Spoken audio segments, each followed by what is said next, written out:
on Queen Street, then to the township office for the Remembrance Day ceremony. The Remembrance Day ceremony will be completely done. I kind of mentioned it briefly. It will only feature the youth. The only adult in the ceremony on Remembrance Day will be the MC. Every other part will be taken by children. And we have some special surprises that we've done in other countries that work really, really well. We'll stop as we go by the Legion, pick up the color party and the vets that are in attendance. We will transport them in the parade. As in the handouts I've given you, we're going to have a silent march to represent. We're doing this big giant flag that the children will go to every school, including the high school, during the 2 weeks prior, getting them all to take the oath of remembrance. They will sign it. Then that flag will be paraded like they do in the Olympics by 68 youth from the schools and the scouts and the guides. Why 68? One person to represent every man that we lost in World War I. They march in silence because those men no longer have a voice, as I in the description. Then we'll walk down Queen Street for the parade. We'd like to make sure, the other request is to make sure you have staff here that day. Whoever's required to make sure that we have keys to the flags so they can be lowered. And if we need anybody inside to, because of the weather, but I'm guaranteed we're going to have warm weather that day. We'd also like permission from the township to hang that giant flag when it gets here from the roof. So it hangs down in front of the long wall next door during the parade so people can see the flag that the youth of Scugog changed. Now the last one I passed over. And if we can do this, then I don't need any of your money for anything. That is, I would like council to endorse our Remembrance Week and refer this to the History Advisory Committee that you have. And by passing to them, and if they approve it, I believe that gives us permission to be able to issue tax receipts. I have a number of people that would like to help sponsor this, but they would like to be able to have tax receipts. And I know I've spoken to your financial people about it and asked them to investigate into it, but this is was just information was given to me today, and I think it's the easiest one. If you're to endorse our Scugog members, refer to the history panel. I'm meeting with them at 3 o'clock this afternoon to bring them up to speed. This historical society is also involved, and yes, Wilma, I have spoken to people in Blackstock.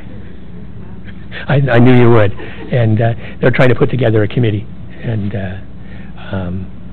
this is how hope to be doing different things out on the island as well. But in Prince Albert, we have such, I think to me it's an easy fit for the historical, the advisory panel, because we have so many famous Canadians we need to draw attention from Port Perry, from World War I, which is definitely in their mandate, from Jimmy Freeze to James H. McBrien, our former Lieutenant Governor from Ontario, to George R. Howsam, a pilot, Ted Jackson, who was in the Navy, Norman Aldred, and Dr. Herbert Bruce, perhaps maybe one of our more even famous one, who basically was a Surgeon General for the Canadian Army.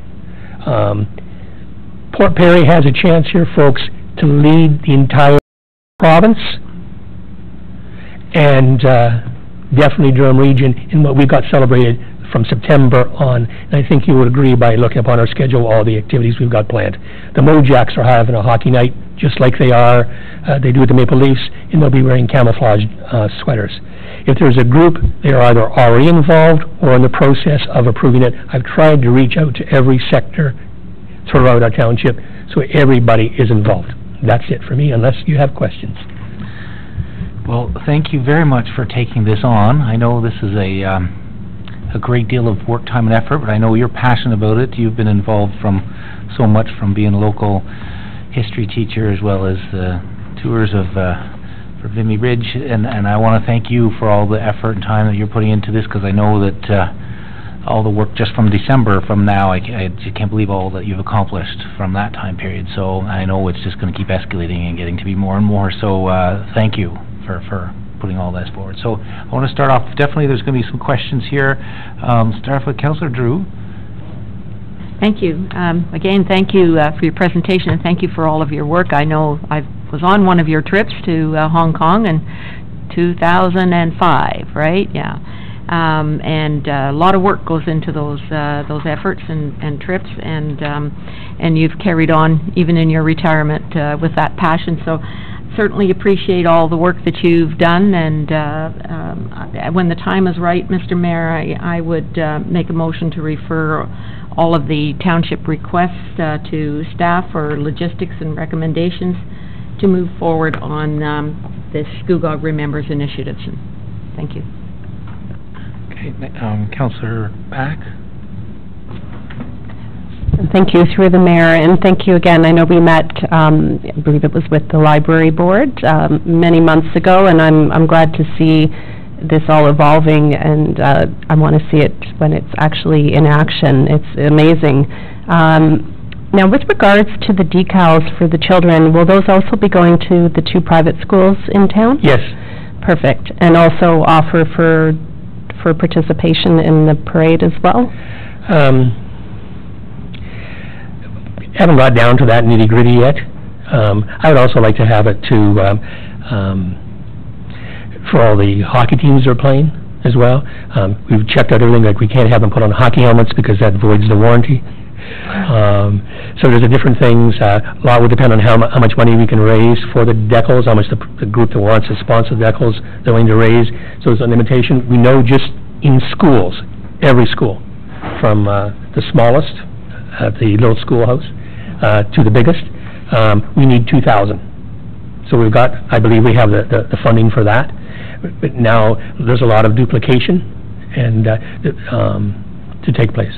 Okay. But yes, short answer is yes, absolutely. Perfect, because sometimes those schools get overlooked, and you know, they're citizens as well, and just as much participant in these activities. So one of the people on our committee, besides Larry Doble, is our bag man, and Shireen Deere, who helped me organize all the trips through the high school, the former head secretary, she's the first to say, you forgot this. So I have a lot of great people on the committee. Well, if you have Mr. Grant on your committee, I'm sure that the money will be rolling in. Lucky to have him on there. With regards to the parade, I'm a little bit confused with it. So it looks like it's obviously going to be larger than just the traditional from the ceremony at the library on. So that's our plan.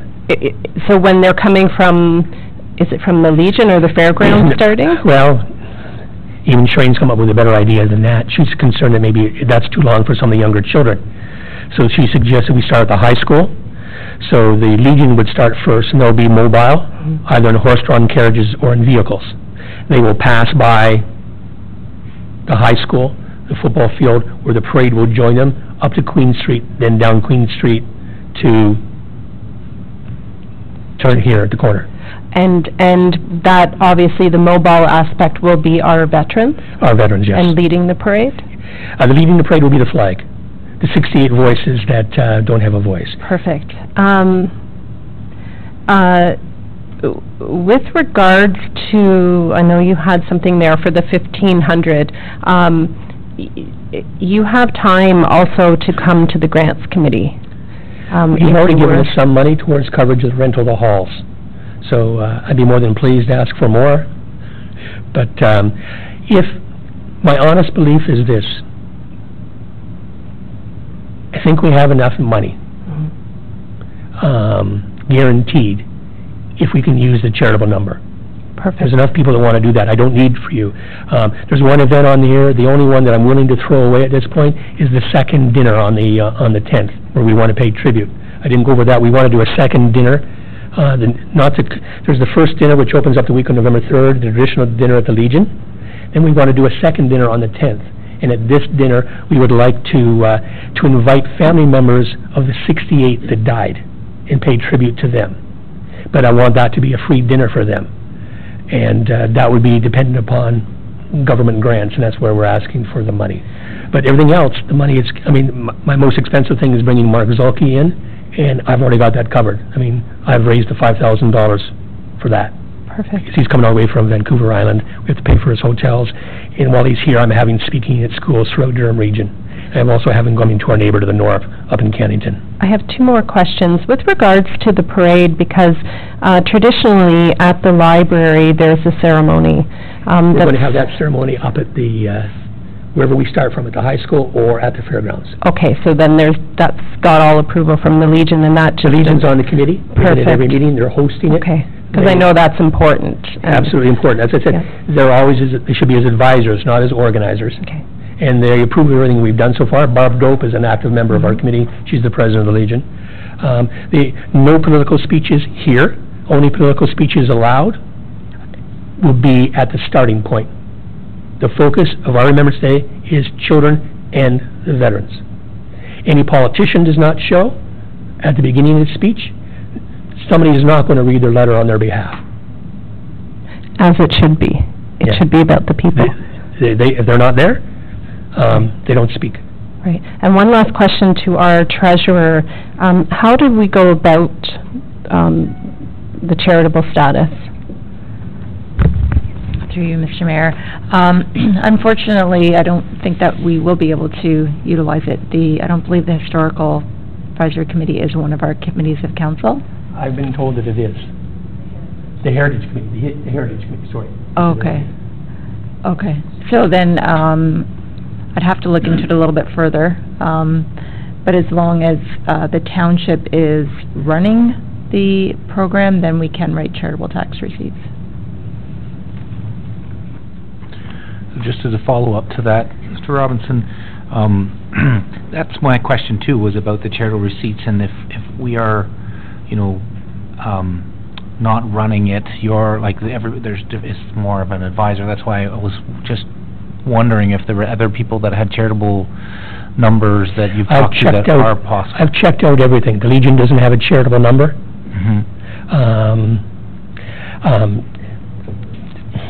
Like the Historical Society we've used in the past, I didn't know if... I think they go through, I don't know, quite sure, the way, all research I've done, which ended today on this, is that the simplest, easiest, legal way to do it is to become part of the, to get approval, approval from you, to be referred to the Heritage Committee, and then once approved by them, then it follows under the Heritage number. I don't want your staff nobody here to do any work.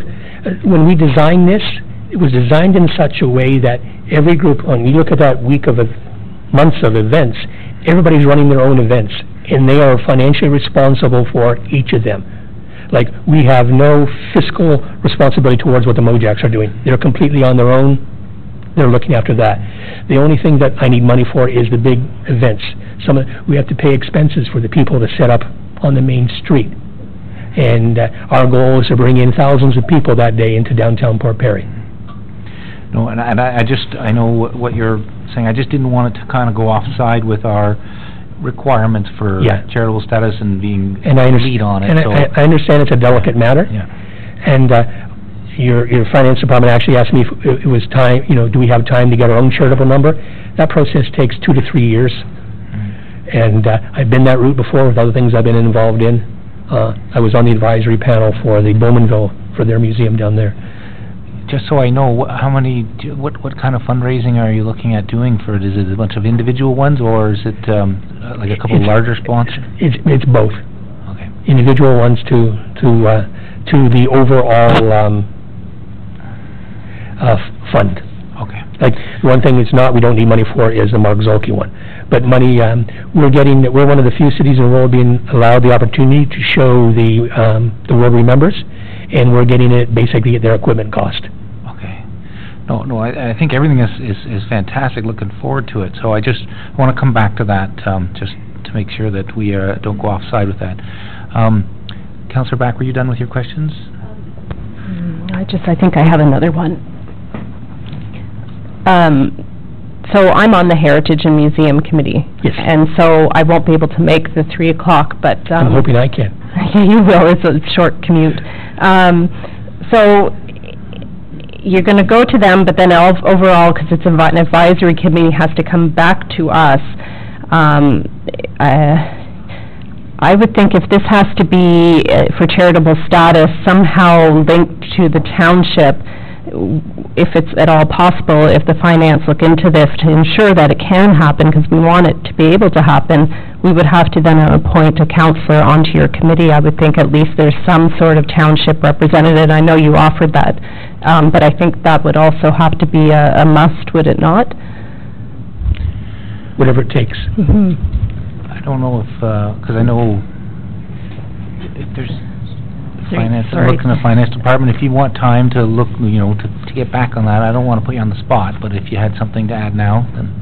A suggestion was brought forward by Mr. Belfry that the Historical Society has their own charitable number, unless, as long as they hadn't let it lapse, that perhaps, I don't think it would work through the Heritage Committee, because we ourselves have to be spending the money, so we would have to take it in and issue payments out to issue a charitable tax receipt.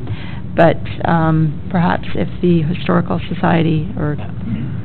So we're just trying to find the path of least resistance, but if the Historical Society, or if Paul Archulus or et cetera is helping already, maybe they would channel the funds through.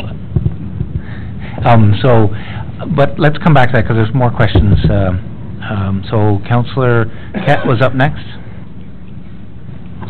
Thank you, Mayor. Of your 68, are you including the 11 natives? The natives that I have, that's why I'm meeting with the Mississaugas tomorrow morning, is that all the ones that I have, nobody actually died over there. Oh, good. I view that as good news. Okay. And which brings up an interesting point, because that's one of the things I want to highlight about this whole Aboriginal Veterans Day. One of the things I would like to see take place during that week is the name of every man and woman who fought in World War I published, not just those that died. Because we have the names out here of the 68 men from Scugog. We also have the men from Reach. We also have the men and women.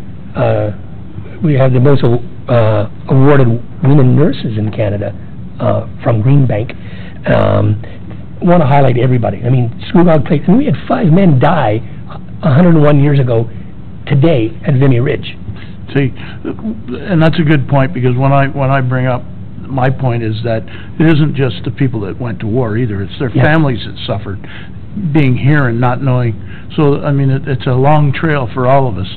One of the exhibits I have coming is the Canadian, gotta say it right, it's the women who Canadian, it's about cooking. And they're gonna come do about making food on the home front. So they got a great display as well. They're going to be about women getting a vote during World War I. That's going to be here. Councillor Kett, I'm trying to cover as much as I can. Sounds like you are. Just 2 points then. One is, I believe we have 3 churches with bells. The United Presbyterian, the Anglican, and there's also a bell across the street. So there's 4 for you if you want them to ring. We had them ringing last year, so hopefully they're still. And you mentioned everybody would have their name up for 60 seconds. Everybody in the world. Yeah. No, Canadians for 60 seconds. Yeah, and then you said everybody else for a minute. No, Canadians for 60 seconds, everybody else is for 30 seconds. Okay, good. Okay, next I have Councillor Guido. Only country holdout so far is Russia. They can't separate the ones that killed themselves. Thank you, Mr. Mayor, and the majority of my questions have been asked, but I would like to revisit the $1,500 that you've requested. Is that for the World Remembers, or is that for the dinner? No, that's for the World Remembers. The World Remembers, okay. So if we don't get a government grant, we don't do the dinner. Okay, all right. So the grant that you've applied for from the Grants Committee is, your fees are waived for the... Halls, okay.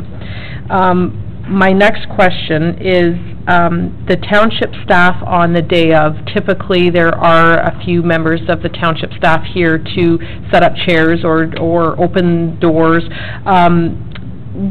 Is there anything outside of that you're looking for? I'm just trying to cross all my T's and dot all my I's. I had to come back and say, are there going to be staff? I thought, ask for everything I can think of now, so I don't have to come back and bother you again. And I apologize, You said they meet the last Tuesday of the month? Last Tuesday of the month with the Legion, 7 o'clock At p.m. 7 o'clock, because my next suggestion would be not that a member of council is on this, but that a member of staff would be on this committee so that they understand what can and can't be done already. You don't have someone from staff on your No, committee already? love to have you. We take an hour. Okay, all right. I would follow up too, just because of the impending election and all the time there. To me, the continuity would make more sense with a staff member as well to be on there, and also to be liaison for the roads departments, et cetera. So. Ask a point of clarification. Having had to deal with this in France many a time at things we've done,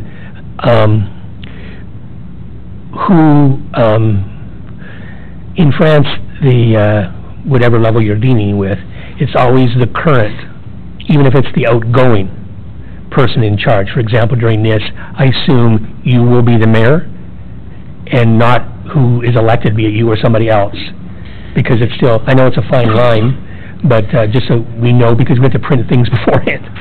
Yeah, so, I mean, from my experience from 4 years ago, the mayor is the mayor right till November 30th until inauguration of December 1st, so then that's when the mayor-elect, it becomes inaugurated, becomes the mayor, so Yeah. technically it would be me as the mayor, so, but I just wanted to easy going. make sure we're on the same page. Okay, so, any, Councillor Guido, did you have any more? No, Mr. Mayor. Councillor Watt? No? And I have a question for Councillor Beck. Where's the meeting? Okay. Okay. So, and just to clarify here, because there's a page, the request for councils, and I know that some of the things, like the declaration, Remembrance Week, et cetera, we can do a lot of this with just referring this to staff. So, I think that we want to make sure that we explore the charitable number, because I don't want us to endorse something and then it not work. And if there's like the Historical Society or another charitable organization that says we're ready, willing, and we can be hands-on and I'm speaking to the Historical Society Wednesday night. Okay. So, Councillor Drew, you wanted to put forward the motion of... Yes, I'd just like to say, you've just mentioned that many of these requests, you know, like, staff has to work I on the know. logistics of this, like the staff involvement, charitable number, and all of that type of thing, and... I wasn't expecting a magic wand today. So, my motion is to refer all the requests for township to staff for logistics and recommendations to move forward on the Scugog Remembers Initiative. Second by Councillor Back. Any questions on that motion? Okay, all those in favor? Carried unanimously. We will support and do whatever we can to make sure Okay. it's easier for you, and like I said, between staff coming back with the answers and anything else you get to keep us in the loop. And sort of one more thing, Councillor Wilton, I understand the delicacy of the Blackstock, whether, how much participation, because you do your own ceremony. And I'm working with the minister, and she's setting up a meeting with the Legion Center. Okay. Like I'm one of the things that concerns me is I definitely want young people in the parade, but if the concentration is going to be the Blackstock, of course, they go to Blackstock first. So, okay, so keep us in the loop and staff, and we'll get back to that one. So thank you very much. Next up, we have Rotary Club with Arch Evans and Darren Jones. Update on the Waterfront Rib Fest. So.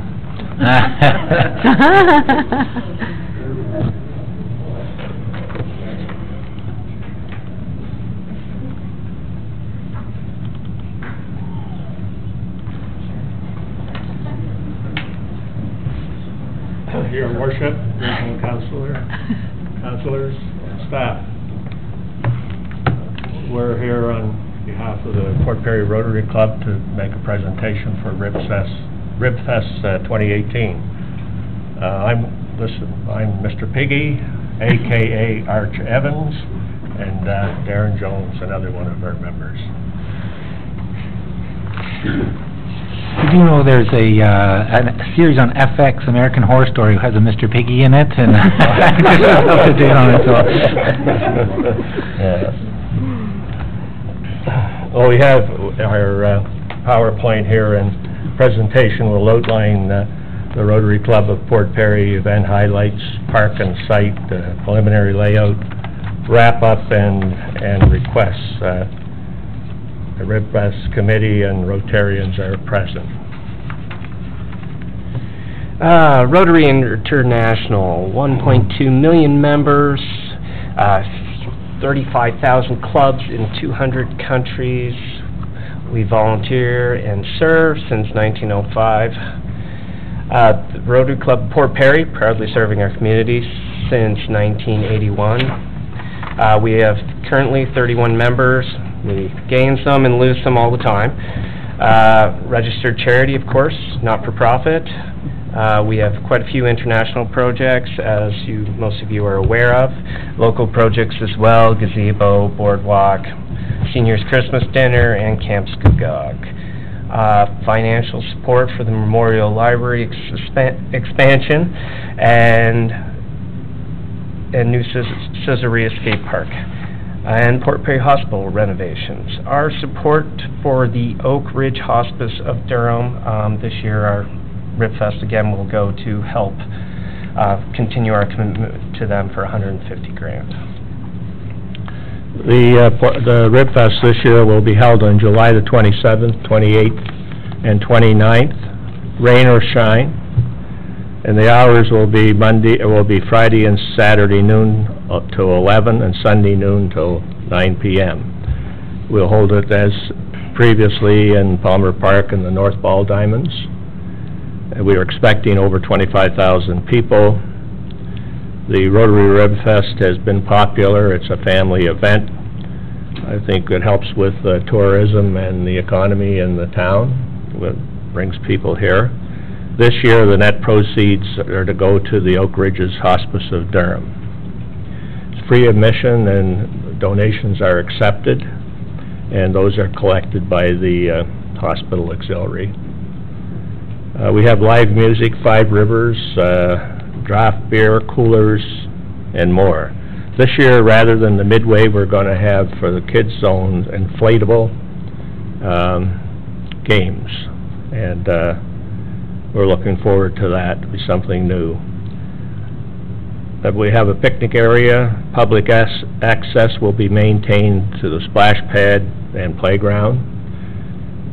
We have vendors that will be on Water Street, Queen to Casimir, and the Farmers Market will move up on Water Street on the Saturday of the event. We'll have facilities for porta potties, and those will be cleaned on a regular daily basis. And we've provided for off-site parking and a shuttle.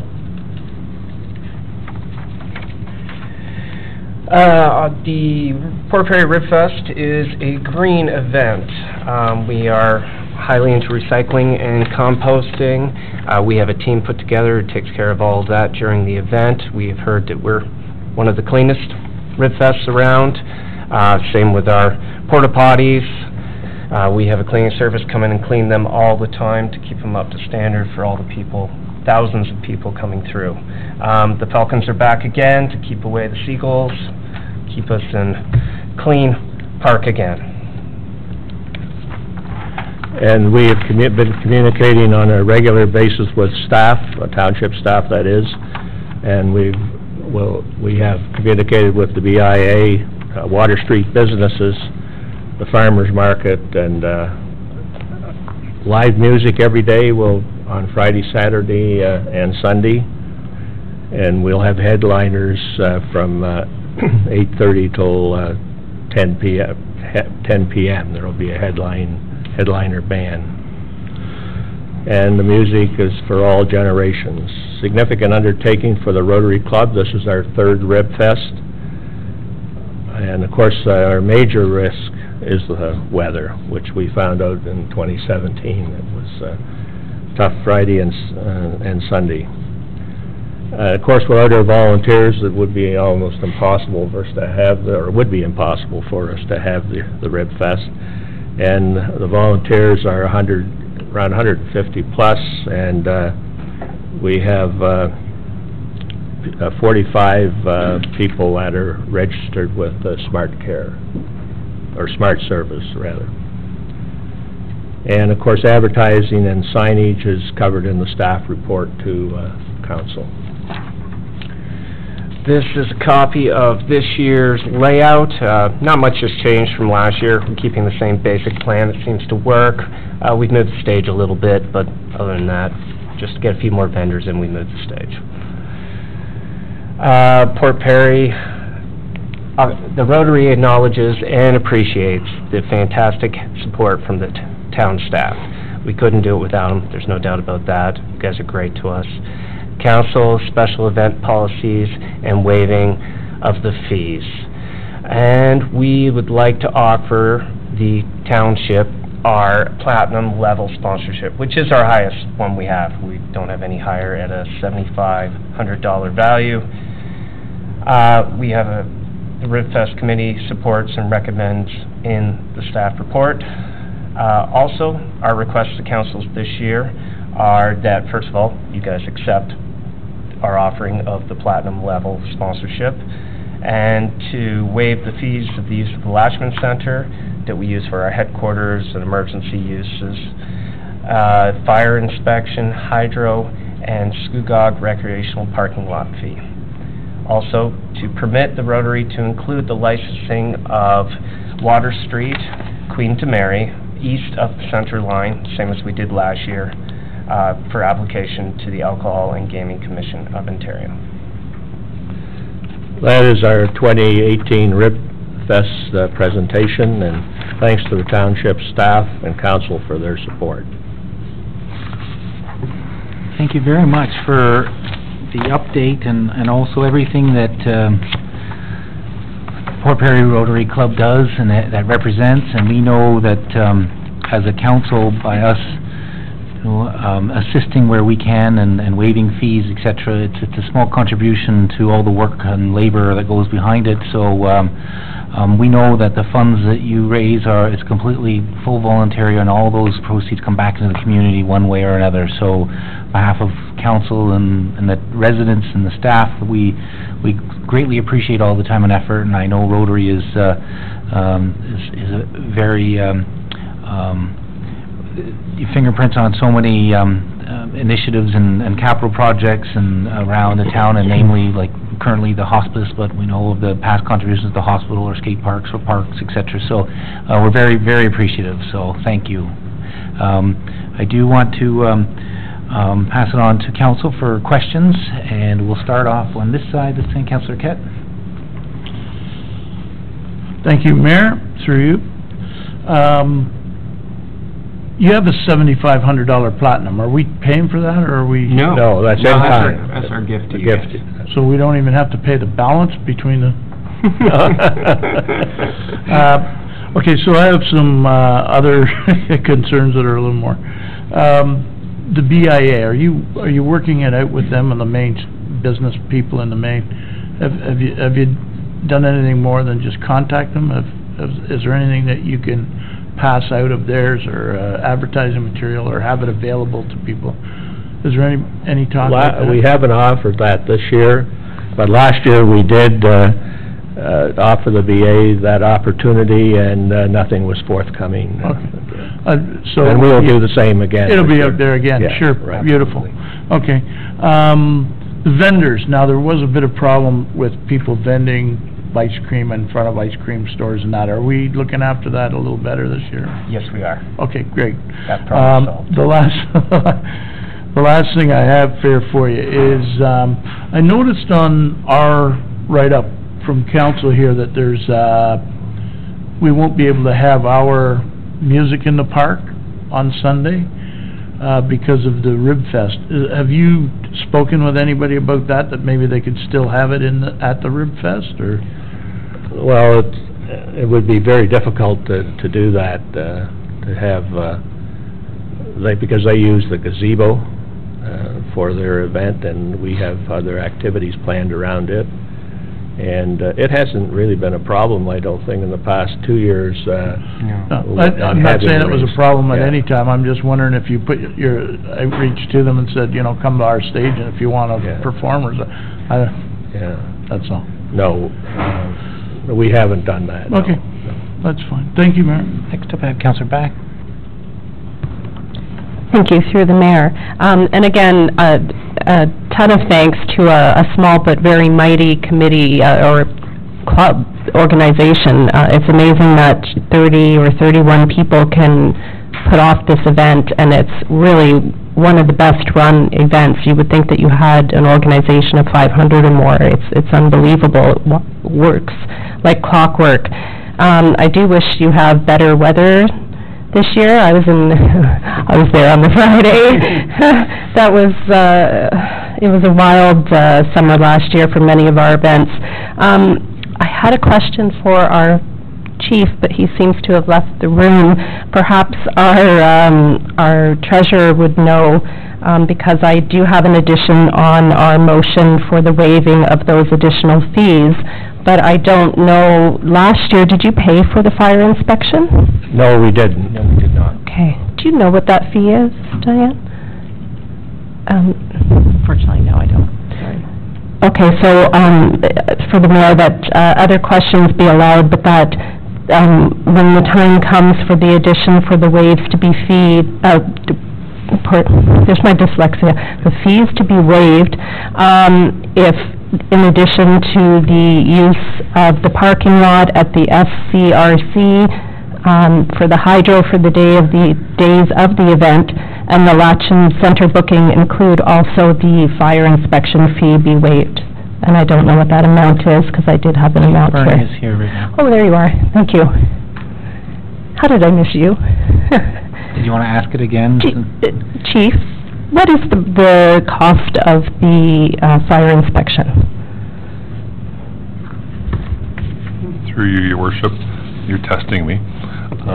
I'd have to go into our fees and services bylaw. I'm going to hazard to guess it is less than $100 per hour. Okay, so then I'll just say then, just to be easier, to waive the fire inspection fee? Through you, your worship, that would be your call. Okay, so I do have your motion here, but it's later on the agenda, which I am going to pull it to deal with it with this delegation as well, but let's go through the rest of the questions first. So, next, do you have any more questions, Councillor Back? Okay, Councillor Guido. Thank you, Mr. Mayor. Thank you for your presentation and for your pig costume. I have a question for you. Last year, Central Counties Tourism was hoping to get an exit survey done. When people are leaving, they can answer a few questions so that we can gather their postal codes, understand where they're coming from. And from what I understand, just time didn't permit for volunteers to be assigned to this. The ask again is that they're willing to provide those iPads and the Wi-Fi connection. Would you be able to organize to have volunteers man the exit surveys? I would really like to do that this year because we couldn't do it last year. So yeah, the plan would be yes to get volunteers together to... That information would be beyond valuable for not just the Rotarians, but for the tourism strategy for the township as well. And I'm sure there are many high school students that may not have all their hours done and may not be interested in other parts of volunteering, but if you say technology, they may somewhat perk up and hopefully you're able to get volunteers assigned to that. That would be very beneficial for us. I think the problem last year was timing, and in terms of when we got notice of this, and to try and pull off the volunteers. Absolutely. It just didn't give us the time to do it. Hopefully we have enough time this year to make that happen. Perfect. Thank you very much. No problem. Any other questions from council? Okay, so I do want to bring forward report 9.2.3, which is a staff report that is alongside with this. So I'll deal with the motion to receive the delegation, moved by Councillor Back, seconded by Councillor Guido. All those in favor? Carried. And then I didn't see this item being, well, Councillor Back had made some adjustments to the motion here, so just for the benefit for a seconder, it is all of the recommendations in the staff report, as well as adding that the fees for the Scugog Community Recreation Center parking lot use permit, hydro for the day of the event, and Latcham Center event booking in the amount of $3377.85, and the fire inspection fees be waived. Is that correct, Councillor Drew? Could we also add in there that we accept with great gratitude the Platinum, is it Platinum sponsorship? Yes, it is. And thank you very much for offering that. Very much appreciated. I do have that to ask, if Councillor Back would add that, because it says the township accept platinum level sponsorship too, just to make it formal, so that's good. So, and then I don't think it's necessary for us to add the Central Counties tourism onto the motion, if it's direction you guys are openly going to support that, so that'd be fantastic. So, I need a seconder for that, Councillor Drew. Any questions or comments on the motion? Councillor Watton declared her conflict, so all those in favor? Carried. So thanks again, carried unanimously for all the support. So the report's been dealt with, and we continue to support you who supports us and all the other residents of the community. So thanks again. Thank you, Your Worship and Council. Thank you.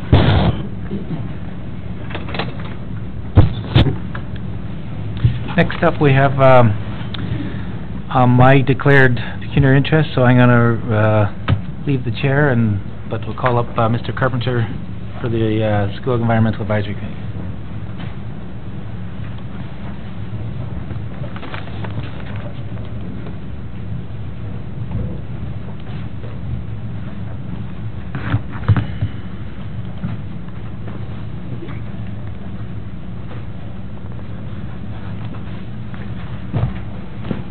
Hello. Hi. Anytime you're ready. Thank you. Thank you very much for the opportunity to present today. I was going to say welcome Mr. Mayor, but he's on his way out the door, so thank you.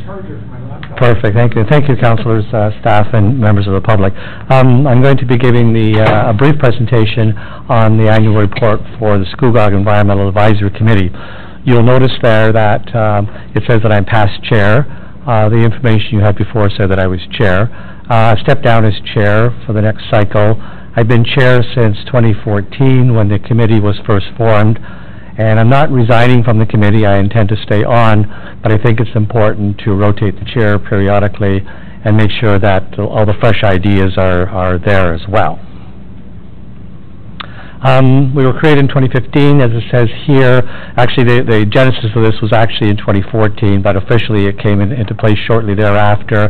Our role was to look at the environmental issues that are important to Scugog and to provide advice to council, the mayor, and to staff. And we've tried to do that diligently over the course of the last 4 years. In the last year in particular, we become more confident in our ability, if I could say that. There were some growing pains in the first couple of years, but as our expertise develops and we become more understanding of the issues, we've been able to provide, I think, some very good advice to the township. We've had 3 councillors on board with us since the very beginning, and I thank the 3 of you, well, 2 of you are here today, but thank you very much for the input and the guidance that you've given us and the support. It's been fundamental for us as citizens to have a voice, but if nobody's listening to the voice, then obviously it doesn't mean very much. But the 3 councillors have been excellent in supporting us, and the balance of council and the mayor have been tremendous in trying to implement our recommendations where they can. We bring a lot of expertise to the committee. We try to look at the membership not just as individuals from within the community, but also people that can bring some value.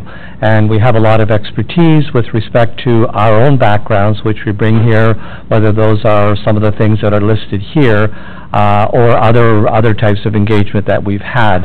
And I think that we're a very well-rounded committee in this regard, and can provide advice in a broad range of subjects to the township, and have done so in the past. We have a work plan, of course, that we use as a guiding document for us, and until this year, All the items were listed there, but they weren't really prioritized very much.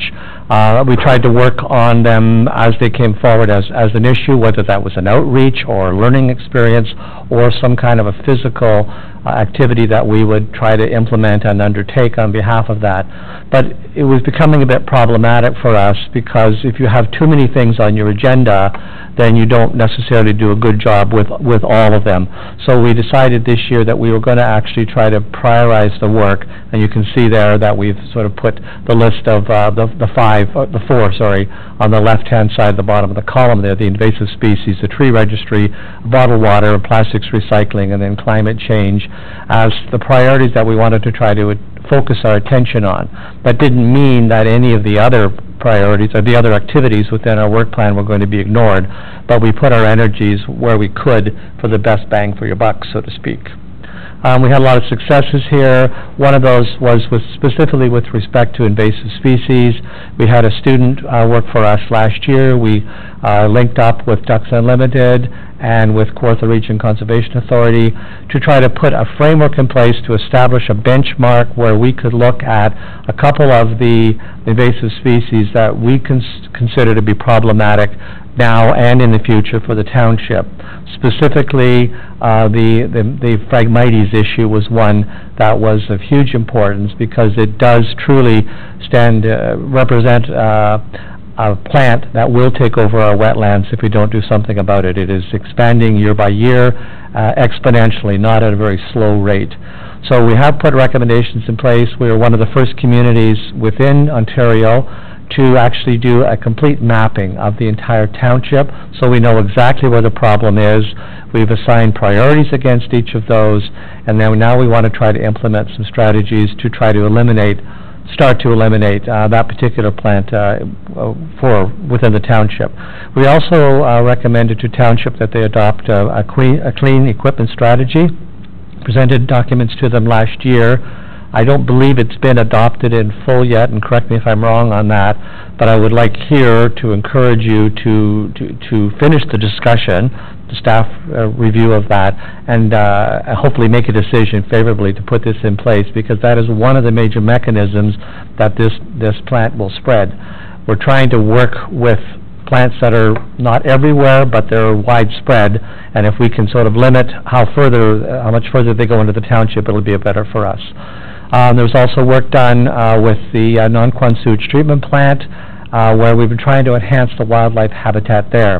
This is not just a place where human waste goes and is treated, but it is also an extremely important wetland that exists within our boundaries, the secondary benefit, and the Durham Region staff have been absolutely amazing with respect to the response to us, and I give credit, though, as well to the township, simply because it's located here, and I know they're supportive of anything that we do that will benefit the wildlife here. There's going to be some waterfront development that's going to be going on here this year, and in particular, turtle habitat is going to be created, and some other types of habitats as well. So we've worked with the KRCA, the Kawartha Region Conservation Authority, to try to do some of the early surveys so that they can do their due diligence to make sure that what they put forward is to the benefit of wildlife and to the community.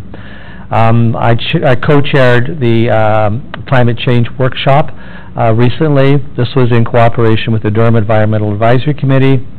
I was there as a representative of SEAC, but also of the Durham Environmental Advisory Committee, where I also sit. That was a huge event, very, very well attended. We had over 100 people there. We had presentations all day, and it was a really, really innovative type of seminar that I know several of the councils were there, and it was quite eye-opening. And it didn't just talk about the regular dogma with respect to climate change. It had some really, really innovative ideas that were presented at it. And in addition to that, BioBlitzes are basically trying to establish an inventory of everything of natural origin within some kind of a jurisdictional area. They have to be small because of the focus is so huge for them. So there are several of those that were undertaken in 2017 and several more that are going to be undertaken in 2018.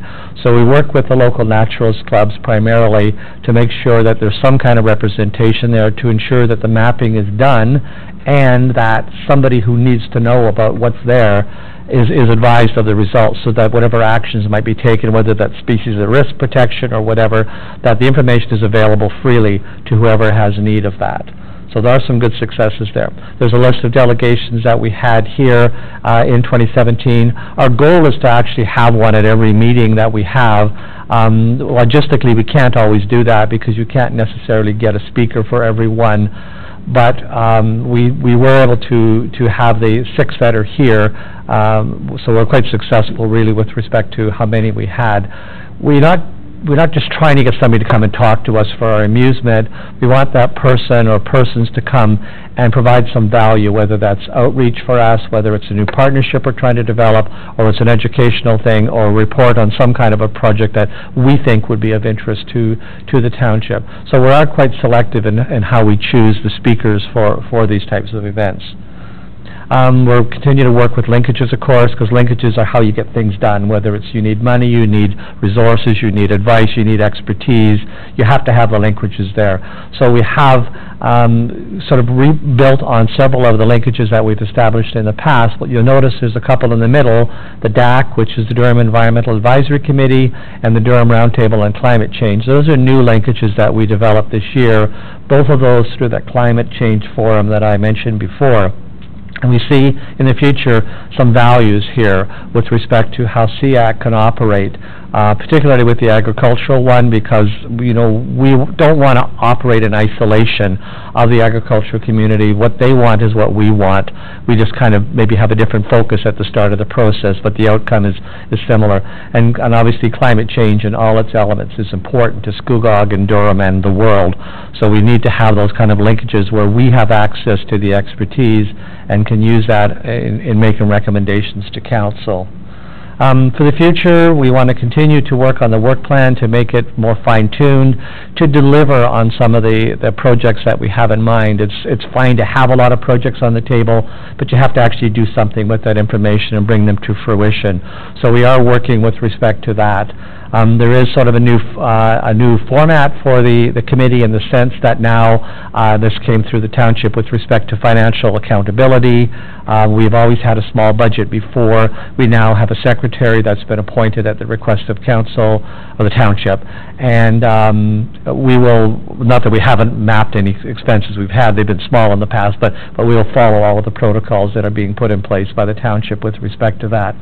And we also, again, are going to be working on the work plan to make sure that it is reflective of not what we want or what we need, but what the township needs for us. And we look to council and staff, if you see things within the township that you think are redundant or unnecessary, but more importantly, if you see gaps in there where you would like us to focus some attention, then we encourage you to come back to us in any forum, and we'll certainly put those into our work plan and try to give a report back to this. We want to continue to develop our stronger linkages with the community. Obviously, the outreach, the education are important to what we do.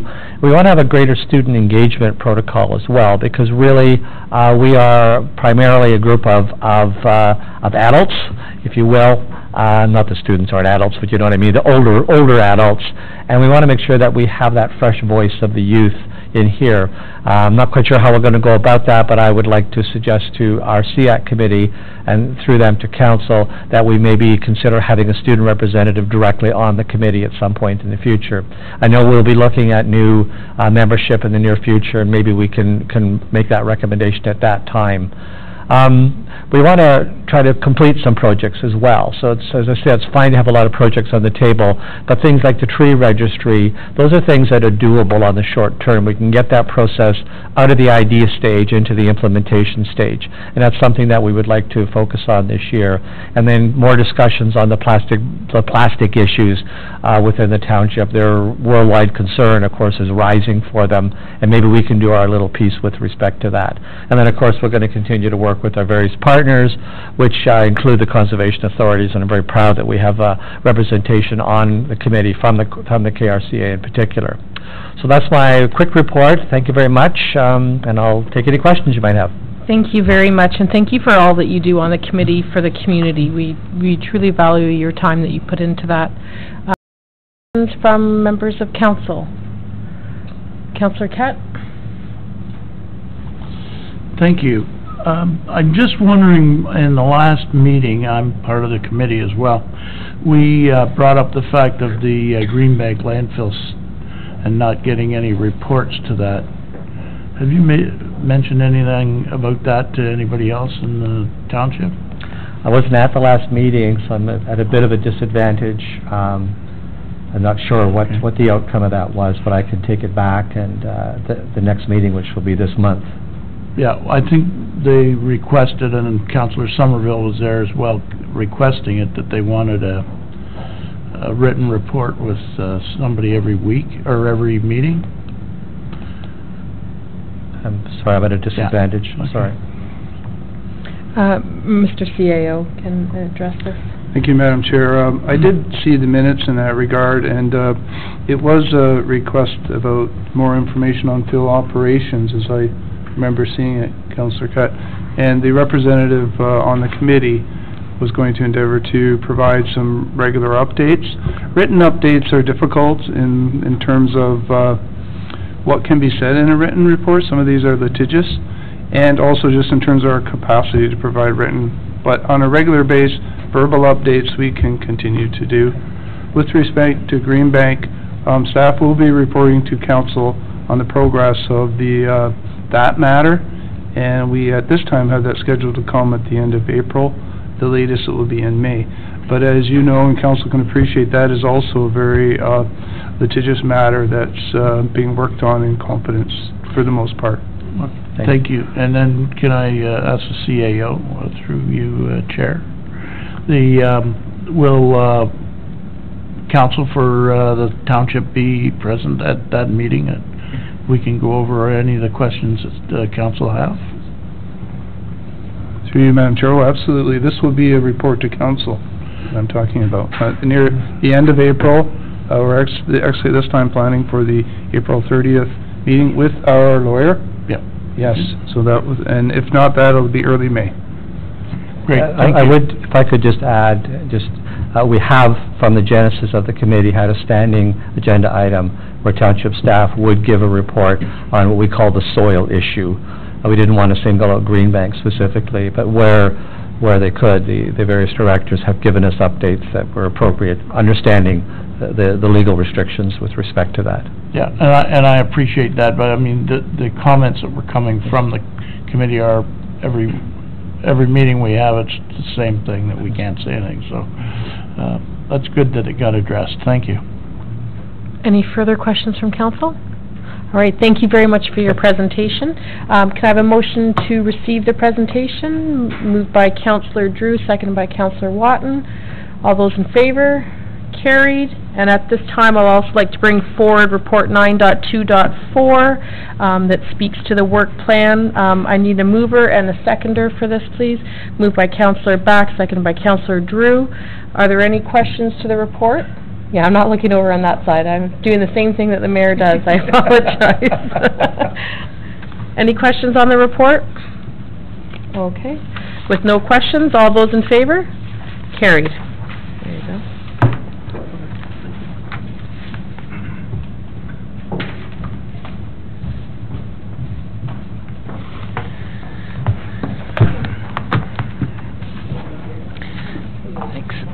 Next up, I'd like to call Margie Ayers from Big Brothers Big Sisters, North Durham. The reason why is because the microphone is centered to the left, so I'm angled this way. That's why.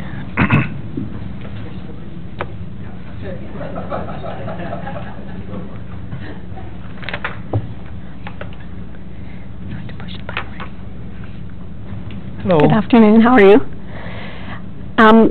So today I have with me Ellen Greeno. She was the lady behind the Scout Hall Restoration Committee years ago. So she's just going to give a brief overview of what happened at the Scout Hall and how we became involved, and then I'll speak on the grant portion.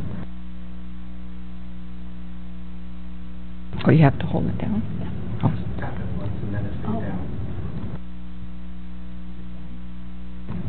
Is it down now? Thanks. The Scout Hall was built back in the 50s by Scout and Guide parent volunteers through fundraising and donations. A few years after it was built, they added an addition on that now makes it an L shape. At that time, the Scout and Guide parents ran the hall. In the 1970s, the Kinsmen joined with the Scouts and Guides to help look after the hall because it was becoming a financial burden. Eventually, the Guides moved out and found their own meeting places.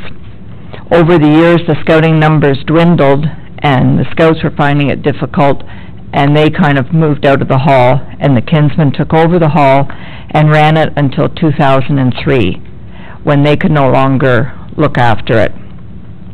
At that time, Councillor Marilyn Pierce asked the Scouts if they would be interested in taking the building back. Through the encouragement of Marilyn and the council of the day, we decided to go for it.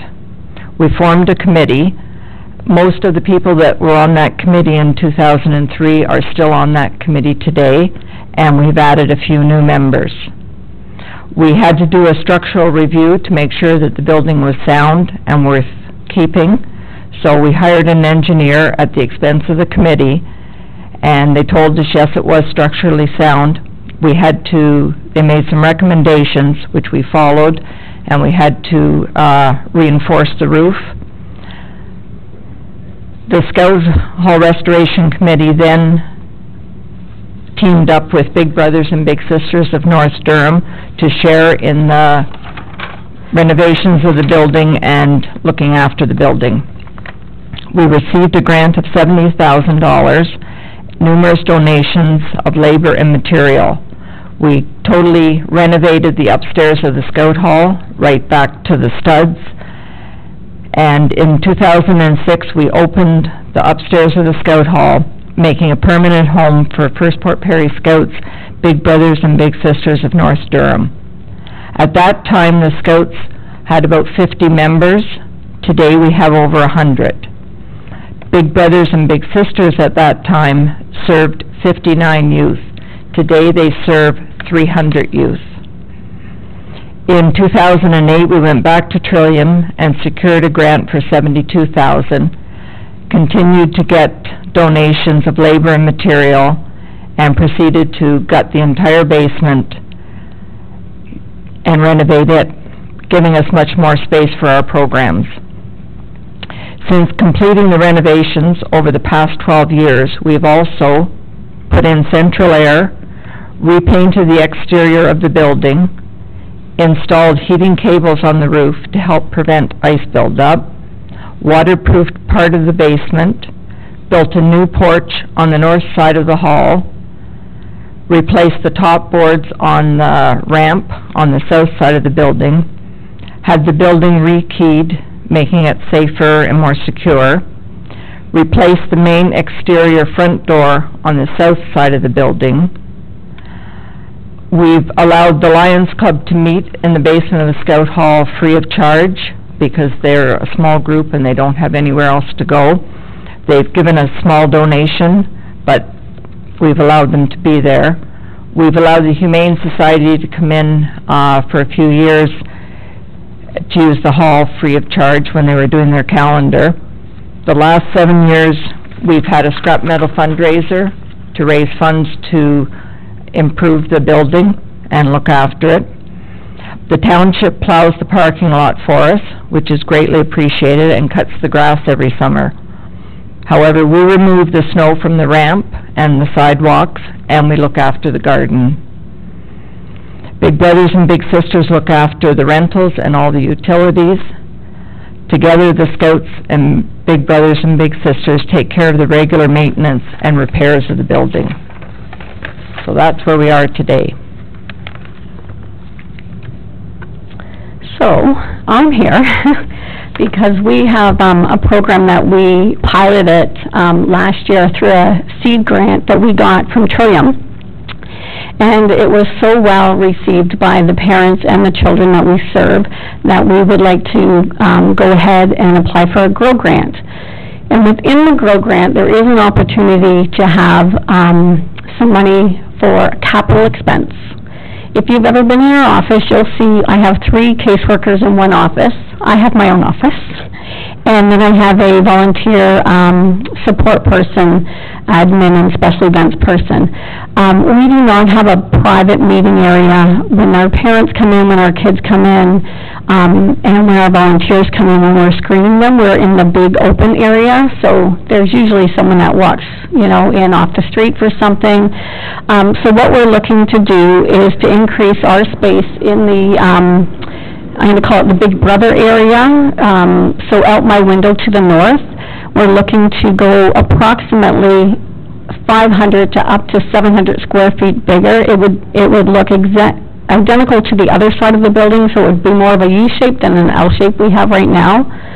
And that will be done through a grant, through the GROW grant. They will allow us up to $150,000.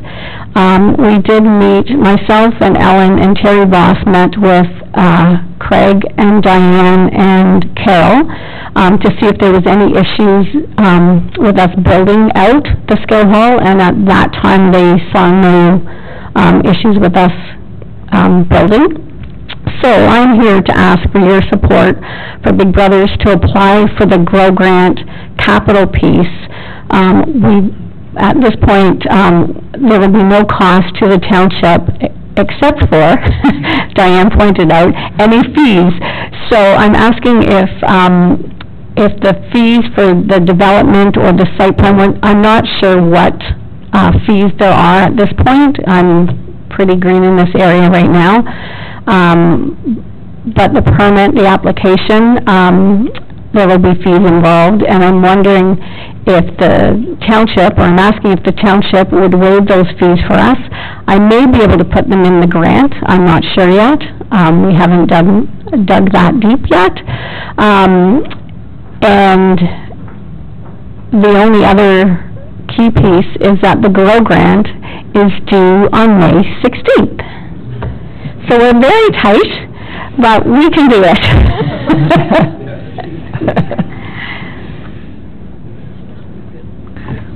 Okay, thank you, and that was my question here, timing for grant application, which you've answered. So how about we go to questions from council, start with Councillor Guido. Thank you, Mr. Mayor. Thank you for your presentation. Seeing as though we own the building, and this would likely be for either our CAO or anyone else that could answer that, but seeing as though we own the building, is there not an automatic requirement that we can waive those fees? Through you, Mr. Mayor, we do own the building, so we have the ability to waive that fee. So we don't, in my experience, have not charged ourselves for a permit. Well, unless the government's going to pay for them in the grant application. That's not get crazy, If the government would fund fees, otherwise I'd rather all the grant money that hopefully you successfully receive is used towards your project rather than paying fees. Is this something that we need to do as a motion now for... Through you, Mr. Mayor, you can leave that with staff, but since it's a fee matter and we are not actually utilizing the building, some direction to staff would be appreciated, and there'd be no question.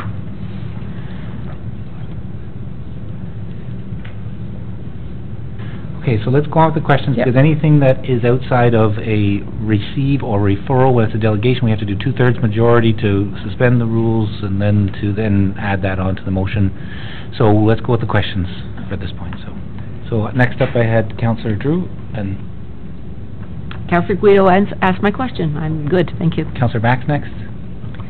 Thank you, through the mayor, and thank you both for coming. I had the pleasure of experiencing scouting and beavers with Ellen for 3 years, and the building is very sturdy. I always sort of peeked in your little office area and wondered how you did such great things in such a tiny, tiny office. So I'm happy to see this. I'm just wondering, will there then be, when you put the addition on, you will be eliminating the second exit on the main floor where the steps down? No. Where is that? Okay, are you going towards the street then and not? So through the mayor? So it will... Through the mayor? So my window out to the north, so it will be in line with the building on Simcoe Street, Mhm. and only about 700 square feet, and it will come like this, I don't know. It'll be you. I have some pictures, but they're just sort of the interior of what it would look like. So it'll just come almost to the end of where the exit, where the little steps are down to the back part? No, it's going out the other way, going north. Isn't that north? Oh, yeah, I know that. If I can, just to visualize in my head, do you need a letter of support in addition to that grant that we could put, is that what is on a motion already, or can we have that added? Because I think that would help you immensely. Yeah, absolutely, thank you. I do need a letter of support for the grant application. And I have, if you just want to see this for your own. There's a few of them here. So that one, it's a spot at the top. And the other thing, I just wanted to add to the letter of support, you know, it's our plan to be there for another 20 years or so, but it will be kept in the same look as the Scout Hall now, so we will do the logs, the color, you know, we'll keep it looking the same, so it won't be an eyesore.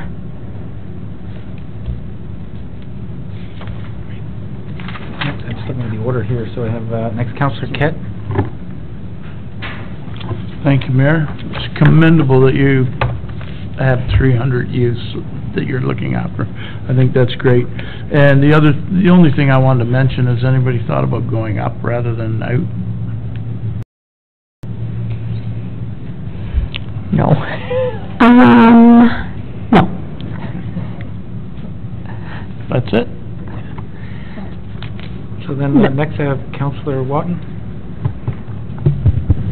Thank you, Mr. Mayor, and Ellen and your team, and you too, Margie.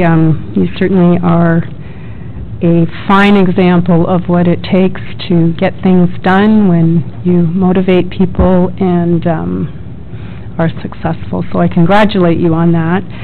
Councillor Back asked about the letter of support, so I won't ask about that. Do you have a memorandum of understanding with the municipality? And when does that come due? Through the mayor. So we have a lease agreement, which we just signed, I believe, last year. It's a 10-year lease. Okay, perfect. So we still have a good 9 years left. Okay, that's great, thank you. Any other questions from council? Okay, with assistance from, first of all, I need 2/3 to suspend the rules of procedure. Mover and a seconder for that, so moved by Councillor Guido, seconded by Councillor Drew. All those in favor? Carried. So now, the motion, as it was recommended, was the deputation by Margaret and Ayers and Ellen. Sorry, how do you spell your last name, Ellen? Greenouch.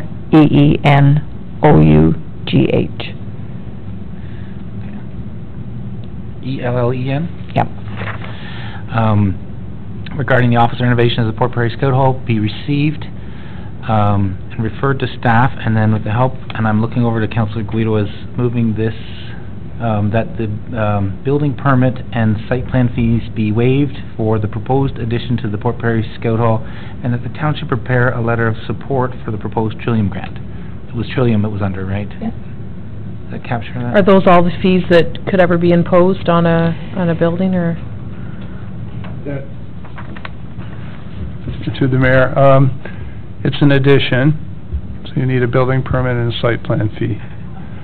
We could broaden it and say building permit, site plan, and any other applicable development fees, just to cover our bases. Thank you. There was talk of us needing to have a survey done, but we don't know if there is one already.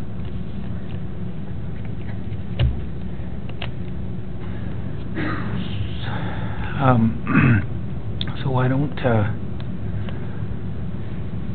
I'm just going to see if staff kind of have the direction along with the motion, so they know that it's township property, so it's going to be accommodating for the request, because you have to get the approval in the grant before proceeding with anything, and you're under the gun for time. So, Councillor Guido, did you want that more generalized encompassing statement? Yes, please, That the Mr. Mayor. building permit, site plan fees, and Yeah, so that they don't have to come back. other applicable Hold development up time or fees. anything. Did you get that, Mr. Mayor? Or Mr. Clerk? You can call you Mr. Mayor if you want to be Mr. Mayor. Questions from council on that? Councillor Kett? Oh, I do need a seconder for that, too. Councillor Kett. Councillor Kett? Sorry, Mayor. I'm wondering if, when we generalize with Trillium, wonder if we should leave Trillium out and just that we support any grants? That might expedite some of their other if they're looking for other grants. Or, Is there any other that you're going to be on from now till May 16th? No, and the reason we're here, I wanted to mention a little late. We had just finished the Trillium grant, so we had to wait till we finished the grant in order to apply for the GROW grant. So that's why we're on the time. We just finished our seed program in February. so I guess my question is Trillium what you need a letter for? Yes. Okay, that's good. We can deal with anything else after. Mhm. Any Councillor Back? Thank you. Through the mayor, in that motion, do you have that there is a letter of support from council? Yeah, the second paragraph, that the township prepare a letter of support for the proposed Trillium grant. Thank you. Seeing no further questions, all those in favor? Carried. So we'll get on that letter right away, too, so thank you Great. very much. Thank you. And all the best and good luck on the application. You know, this is skinny window. This is my office. No, So next, north. yeah, next up, I'd like to call Mr. Bob Broadstock. So I know that you've been patient there, but I do want to say we added you onto the agenda when we were past the cap, so knowing how this was an important item that you were going around garnering support for and dealing with. So Councillor Drew and myself have heard much of the presentation, but the other councillors haven't, so you have 5 minutes to roundabout way to try and sum up what you're achieving or hoping to achieve.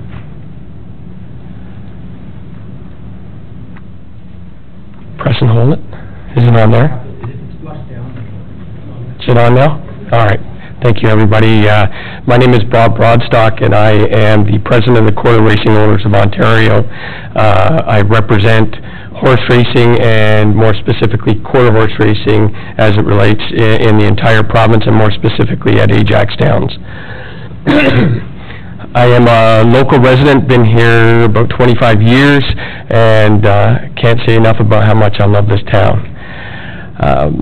I thought it was appropriate that I come here and speak to you today because you guys are looking to pass a motion of support for Clarington's resolution, and with the constant media coverage of Ajax and Pickering and the fight over the slots, I thought you might have a lot of questions, so I'll keep my 5 minutes very brief just to give you a little bit of a history on quarter horse racing and how important it is to the greater Durham region. We started racing at the old Peacock Downs in 1969, and next year we'll mark our 50th anniversary. The slot facility was built in 2006, and in 2008 our racetrack expanded to the new facility there. It was a hobby for those first 30 years. When the slot funding came in, the government wanted us to grow, and we grew exponentially to a point where in 2012 we represented approximately 1,700 jobs, and we are currently affecting the Durham region to affect about $56 million in economic activity each year. The horse industry itself in the region, you can argue about the number one way or another, but there's approximately 18,000 to 20,000 horses in Durham region, and that's very significant to the agricultural community because we farm approximately 25,000 acres of farmland in Durham region to support that horse industry. For us, as quarter horse racing, there's approximately 300 families in Durham Region. I know of at least a dozen farms that are specifically for racing in Scugog Township, and of which there's probably about 100 jobs that are associated with those farms. So I'm really looking for you to support us. We have trouble supporting our slots at Ajax Downs staying. The town of Pickering, or Great Canadian Gaming, has announced their intention to build another facility in Pickering. So our ask is somewhat different, but still we want the support for quarter horse racing and the co-location of the slot facility with the racetrack. This is something that will ensure our future. Anything short of that, once the casino leaves, we're unsure that we will be able to get enough funding to keep that facility operating for horse racing, at which time then we'll be looking for another home, hopefully still within the region. So with that, I'm trying to keep it short. It's been a long day. I hope I can answer the questions.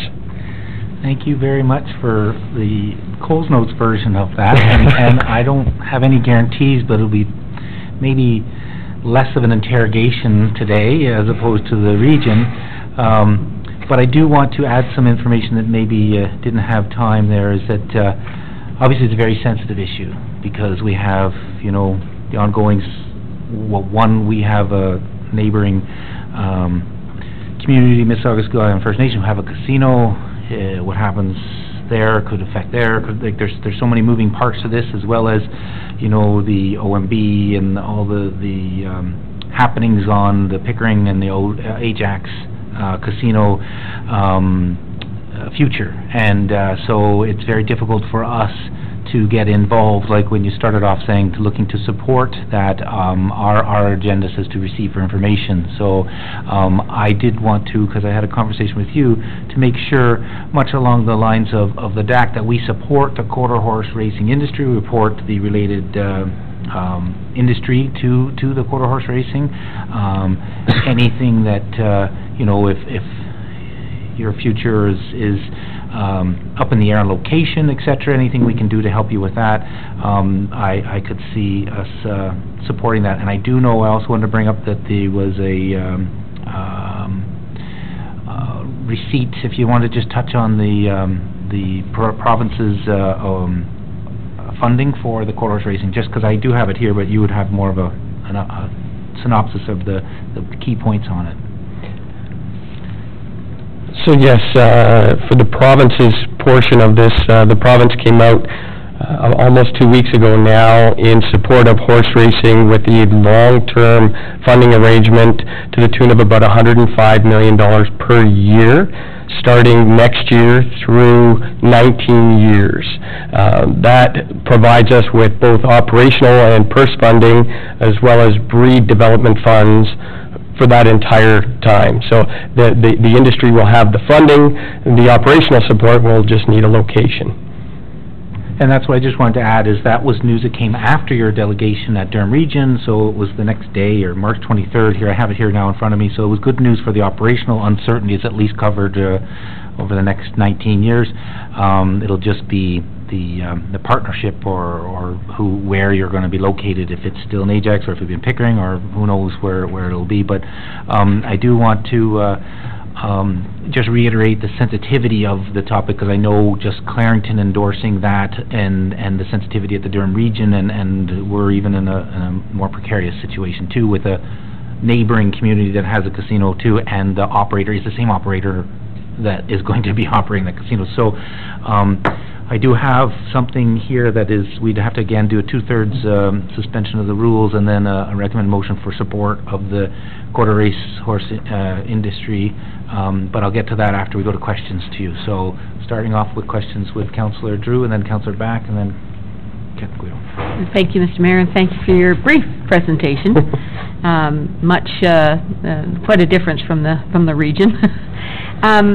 Help me to understand, you say about the location. Are you still welcome, if the casino moves to Pickering, are you still welcome to stay at Peacock Downs?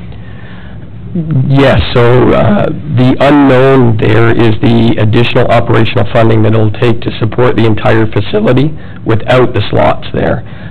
Currently, the slot facility pays a great portion of the taxes, of the property maintenance, all of that is covered. Hydro, everything for that building is covered by the slot facility. When we take over and it's only horse racing, we'll be expected to come up with all of that funding, and again, would have to go back to the province for additional funds. That's the question mark in all of this. Certainly, the Peacock family are dedicated to horse racing, and if it's possible, they'll keep it, but they'll be looking at redeveloping the site for a longer-term goal as well. Is it, further if I might, is it possible that the existing facility where the casino or where the Ajax slots are right now, can that be repurposed for something else by the Peacock family to help offset the cost of the site itself? For instance, a high-end restaurant or something that would enhance the whole horse racing industry there at Peacock. Certainly, that's our hope, is that a redevelopment would keep the facility and not just demolish it and rebuild. The difficult part is that we occupy 42 acres of a 70-acre parcel of land, so we're not sure what the Peacock family and what development opportunities there will be in the future. We're hoping to be competitive with it and come up with a better use for that facility to allow us to stay, but those questions unfortunately have not been answered at this point. And further, if I might, the funding that's coming from the province, will that assist you in making the present site sustainable for you? So the funding takes into account with the slot facility there currently. The government has put aside $2 million per year for racetracks to try and innovate and redevelop when they lose their slots. So there is some funding. We have to apply in, and then we have to have, of course, lost the slots at that point, and then see whether we can cover those costs. Okay. Thank you. Thank you. Next up, Councillor Pat. Thank you, Mr. Mayor. I'm from Ajax. I'm actually quite close to where Pecos Downs was, and so growing up, I know on the weekends, especially Sunday, it was just a normal part of life to see those trailers coming in and the dust coming from the fields just as the excitement happened, and I'm a lover of horses, and so I loved living near there. Obviously, it's devastating for the community to lose potentially this casino, and I know back because of the history, being in Ajax, they had racing prior, and without the fancy, so to speak, OLG building. If they, would they be able to, or can you sustain the horse racing without that building and have it more closer to the track where it was in yesteryears and operate successfully? So unfortunately, in the current world and the value of that land, it just is not feasible. That's why we would be looking much closer to home if we do have to rehome to get to a place where the land could be supported through the funding that we have. The land is very high demand down there in Ajax, and if we're not there, it certainly will be redeveloped in some grandiose way. So then potentially the actual racetrack could be in more of a northern area where there's more rural? Well, that's exciting, but it's still at the same time, I would be very sad to see those white fences and fields and beautiful property gone as well. That's history of Ajax for so many years. But that's an opportunity, isn't it?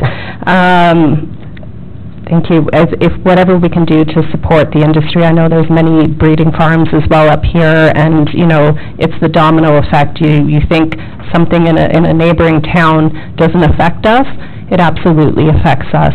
Many farmers, I know many years ago, was it 3 years or 5 years ago when funding was cut, how many signs came up on farmlands, and you sort of really digested the fact that, wow, a decision on the Ontario government really affects close to home. Those horses in the field are our economy. Yeah, certainly the entire industry is very, very large. We had, at that point in 2012, 60,000 jobs. It's estimated now we're about 35,000 with the withdrawal of funding that the government did at that time. It has been quite devastating to the community. We found a new balance to our businesses, but security is very difficult to try and be in this business without. Okay, next up I have Councillor Kett. Thank you, Mayor. Well, you know, we definitely support your industry because we're part of the Greenbelt, we can't do much else, right?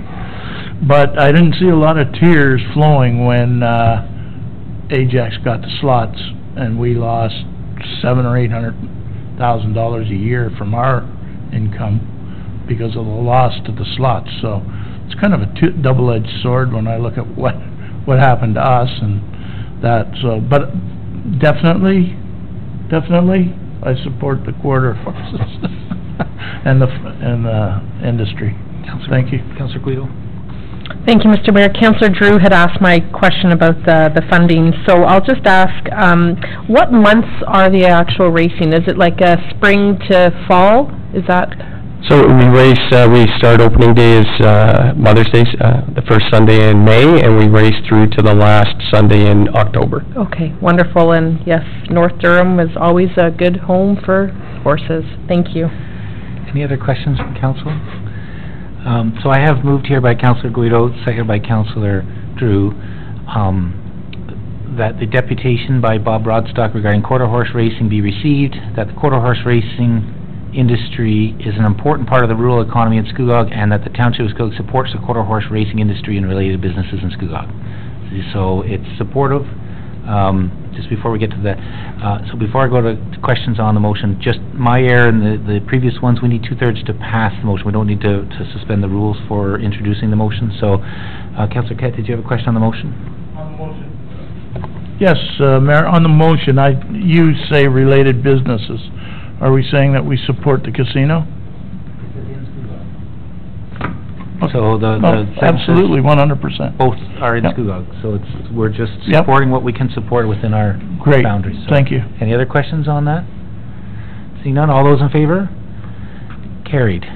Carried unanimously for support of quarter horse racing in Scugog Township, so... Thank you very much, everybody. So I don't know, you know, if you're doing anything with these, or if you're going to be updating us on the happenings of this as it unfolds, because I know obviously a provincial election is looming. We have correspondence in the agenda with from Ajax, etc. I imagine it'll be a very interesting meeting on Wednesday at the region, so there's a lot of things happening and a lot of moving parts, so we're looking forward to see how this kind of unfolds, and you're welcome to come back and update us on what's, you know... Yeah, anytime anybody wants me to come back, I'm more than happy to come back and give you an update on how things are. And sometime too, I was thinking, I know that the DAC had a agricultural day down there, but sometime, you know, if in the future we maybe have a council day down there or wherever the quarter horse racing is. Anytime, for sure. Thank you. Thank you.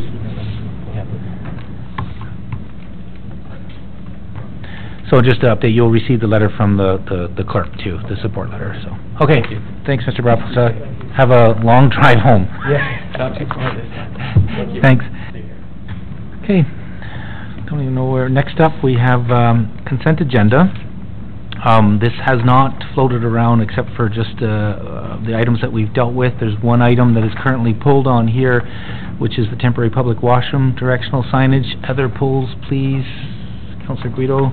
Thank you, Mr. Mayor. 9.2.1. 9.2.1.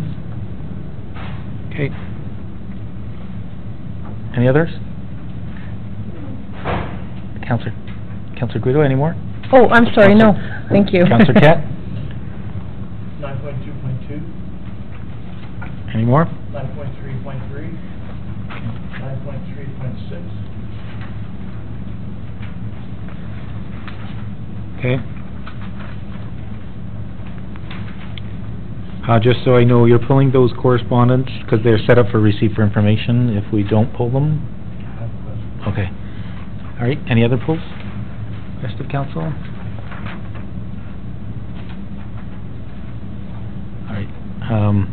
So Councillor Kett, you pulled the Ajax one, but not the other one, right? The 9.3.2? you pulled the correspondence from Town of Ajax. I just want to make sure. There were two. One was the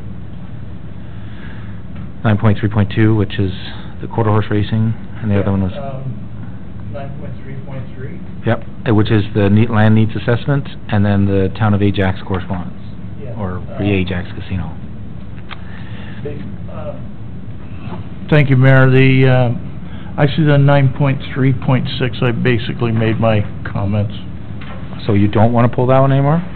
That's fine, unless somebody else wants it. Does anybody else want 9.3.6 pulled? All right, so we will remove that one for the pull. So what I have now is 9.2.1, Councillor Guido, 9.2.2, Councillor Kett, 9.2.5, Councillor Back, 9.3.3, Councillor Kett. Any other?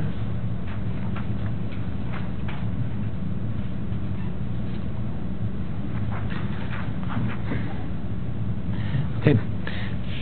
Seeing none, I need a mover and a seconder for the consent agenda for all items listed on Section 9 be approved, save and accept the items already listed. So Councillor Guido, Councillor Watton, seconded by Councillor Watton. All those in favor? Carried. First item is 9.2.1, the Forward Charity Golf Tournament. Ms. Fitton is in the audience if we have questions for her. Councillor Guido? Thank you, Mr. Mayor. I do have one question and just one comment. Ms. Fitton, I love the third component that's been added this year for the youth projects. I think that is a wonderful addition. The reason I pulled the report is simply on recommendation number 3, that a staff working group with council representative. I'm not entirely sure if they necessarily need a member of council on that organizing committee, similar to Canada Day. Approaching an election, I think many may have other areas where they will be focusing on, but also because it is an election year, similar to Canada Day, it's probably best, in my opinion, if it is a staff-run working group. And I would move that we remove that there's a council representative from that committee. I do have you as moving this, so it's the exact same motion that's been recommended, except for you've struck out with council representative. Yeah, and I don't want to put Lisa on the spot by saying, you know, if she values having one or not having one, but She values one. She they can run this probably asleep and with their eyes closed, and, well, I guess your eyes would be closed if you are asleep, but I think you guys do such a fabulous job on this. I'm not sure if you need to have a council representative on there. Seconder for this motion, Councillor Back. Questions from council for Ms. Fitton or the motion? Seeing none, all those in favor? Carried. Yes. Yep. A lot of words. So, next up, 9.2.2, Councillor Kett, supply and delivery of 350-3500 crew cab chassis. Thank you, Mayor. I'm not questioning anything other than our procurement policy. And I'm wondering if there's any way that we could have our local dealerships notified, other than if they have to look at it on the internet. I'm not really sure how it's done, but I know they have to join a group. I'm just thinking about people that pay lots of taxes in our community, and if it would be available to them to have it just mailed out. If they don't respond, it's up to them, but I know that I got calls from one of them, and the other one I know didn't get notified as well, but I understand there's a procurement policy, and but I'm just wondering about local businesses. Okay, Councillor Kett, before I go on any further, are you prepared to move the recommendation? I need a seconder for that, Councillor Watton. So, looking for Director of Works, Parks and Recreation to answer that, or? Through you, Mr. Mayor, to Councillor Kett. Our procurement bylaw right now doesn't suggest that we go out and tell people it's out there, and there is a fee through bids and tenders. You either pay an annual fee for all bids or a one-time fee. So our current policy is not to inform people, but I don't know. We are looking at our procurement bylaw. I don't know if the Director of Finance has a comment on it. Through you, Mr. Mayor. We're currently using e-bidding, bids and tenders, that everything is posted, so it hits a wide area. For accountability and transparency, we just put everything on there. We do not specifically, we don't actually hand out tenders anymore. Like, it's all done through our electronic, through the computer, through e-bidding. So I just wanted to add to that, we do also have it on our website that scans across, and I also know from subscribing to bids and tenders that you set up what category you want to be notified on. It's not even that much, I think $100 and something for a yearly fee for the bids and tenders, so I would be suggesting that local businesses subscribe to that for, if they've done it in the past, it would be prudent for that, worthwhile. Just a notion I had, and does anybody know or have heard of Reliable Motors before? Does anyone know where they're from? Through you, Mr. Mayor, to the councillor, we have on the tender, obviously it says where they're from. They're not local, but we did go out twice to tender this vehicle, and we had no submissions the first time, and we had one submission the second time. So this is within our budget and fair price, so we're recommending award.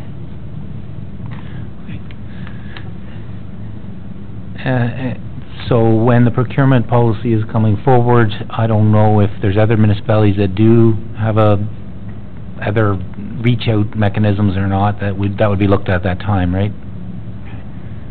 So, other questions, Councillor Catt? No, thank you. Any other questions from Councillor Watton?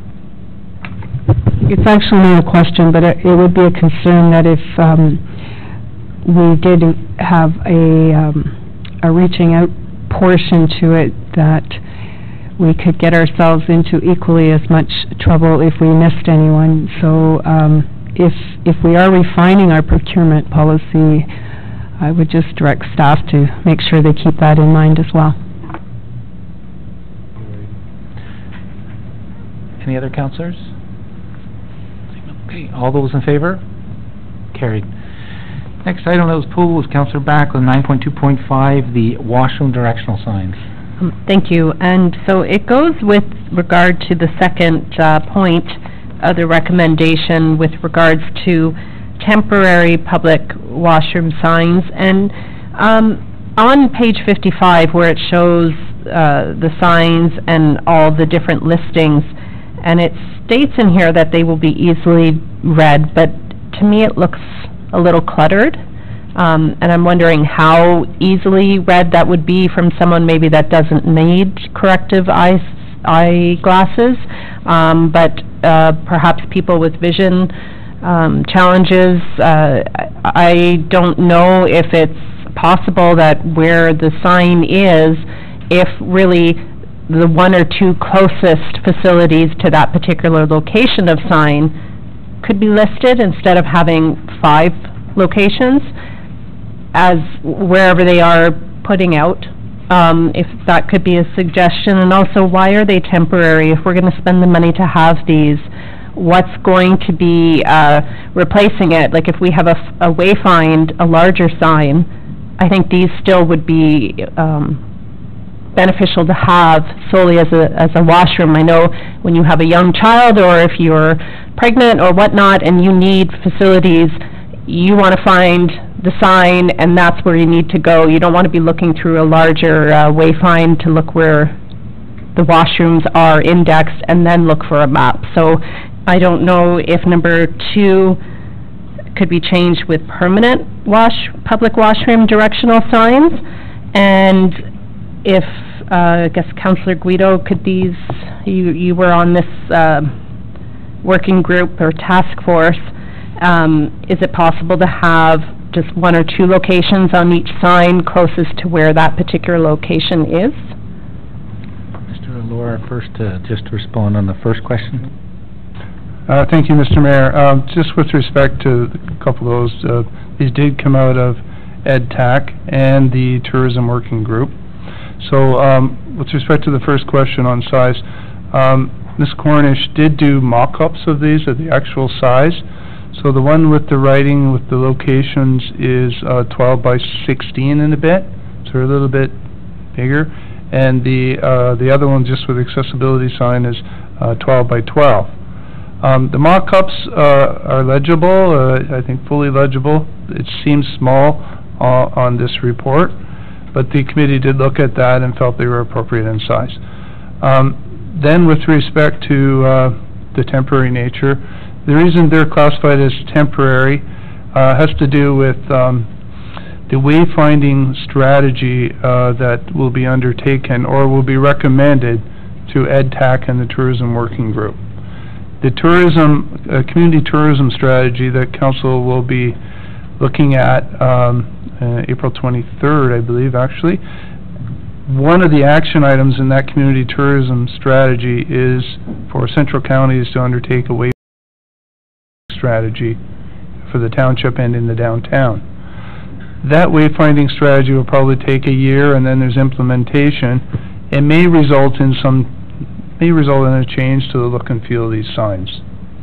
The EdTAC felt strongly, though, that they didn't want to wait that year and a bit for washroom signs, and that at a fairly low cost, they would put these up, and they've done, the legwork with this to make sure they're acceptable, speaking to the businesses where the signs will be located, and taking it through the committee and working group. And then through the wayfinding strategy, which will look, of course, at the overall design of the wayfinding signs. If there's a difference, then these would be changed. So there is that possibility that these may change and only last a couple of years, or they may stay. And that's why, I just want to explain, that's why they identify them as not permanent, but temporary, awaiting the outcome of the wayfinding strategy. Other questions from council? Okay, I had a few comments on here, similar to yours, Councillor Back, about the print on that. Obviously, it's not the full size one, but I'll be frank, I don't like the word toilets on the signs that are going to be plastered around the township. I think that it's redundant to have that on there, and just the universal symbol of the two different sexes there, and then the locations, which I'd also add to be center justified or mocked up with the located at, and increase the font and move them up.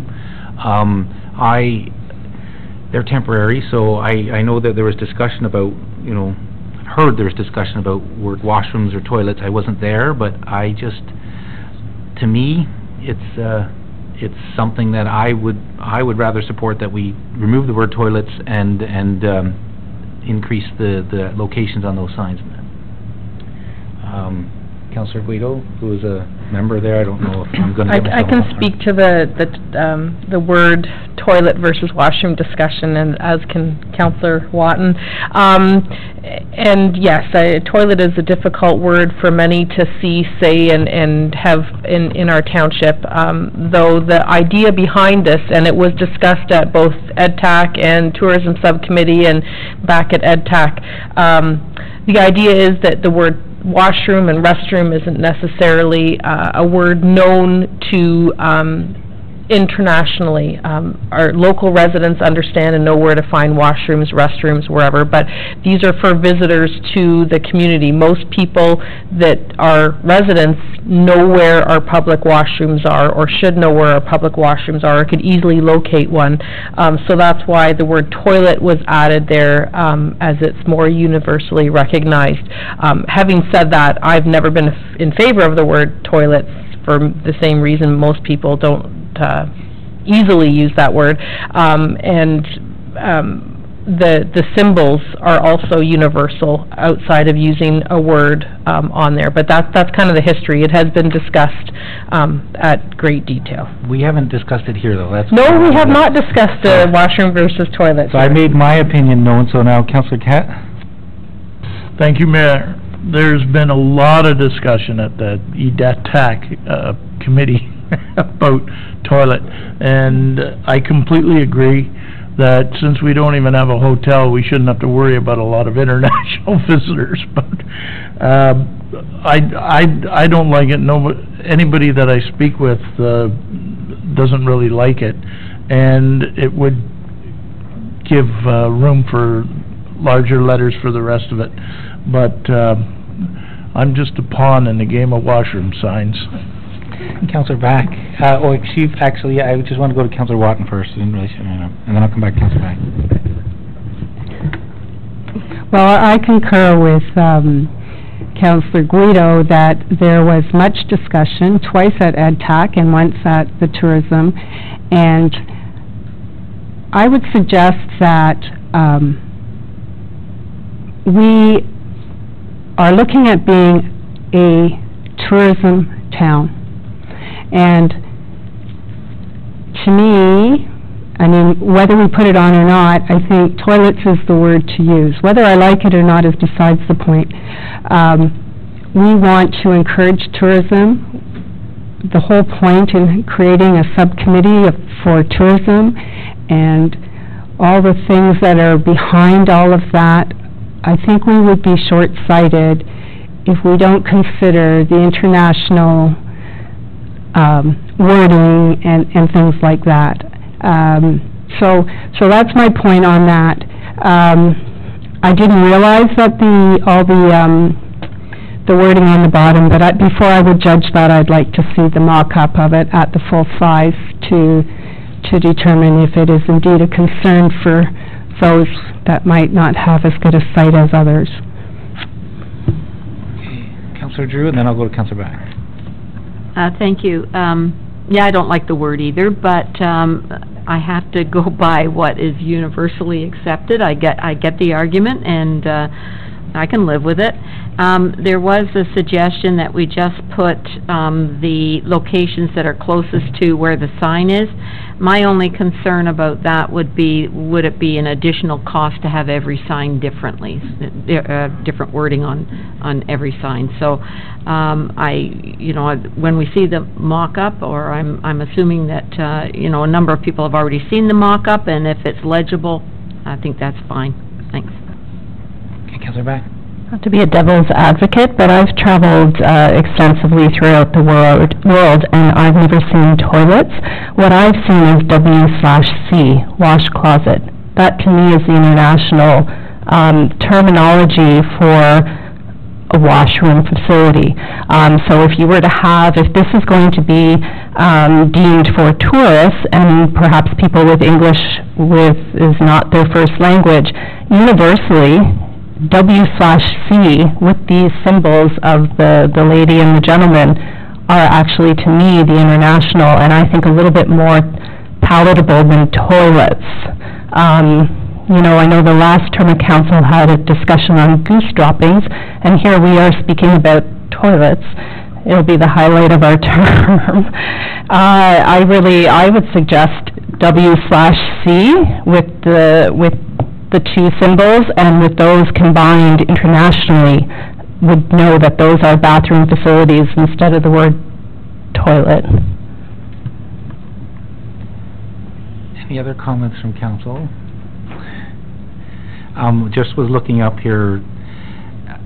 I don't see a background on toilet being the international word, but the symbols is what I was referring to, is from traveling around or looking around, seems to be self-explanatory, and then we take away the discussion on what's the best word to use with the symbols. I don't think anybody's disagreeing with the symbols. I see, a lot of terms, British terms coming out of there, with water closet and toilet stemming out of Britain as well. So, I mean, it could be a debate for some great length, but the temporary signs, I just thought that we were satisfying, since it was causing a debate. There's a divide on it. Let's take away the divide and not have the word there at all, and just have the symbols, and we've got directional signage. So if anybody is not prepared to move it, I'll happily vacate my seat and move the motion, and then we'll just call to a vote, and maybe it'll be a recorded vote, and then we'll...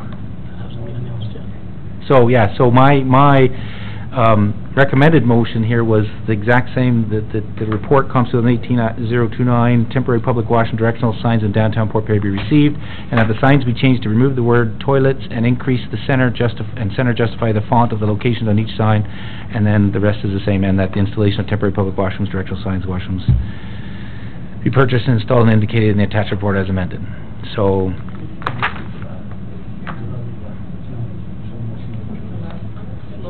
the last part is what was in the report, that the installation of the temporary public washroom directional signs and washroom accessible signs be purchased and installed as indicated in the attached report as amended.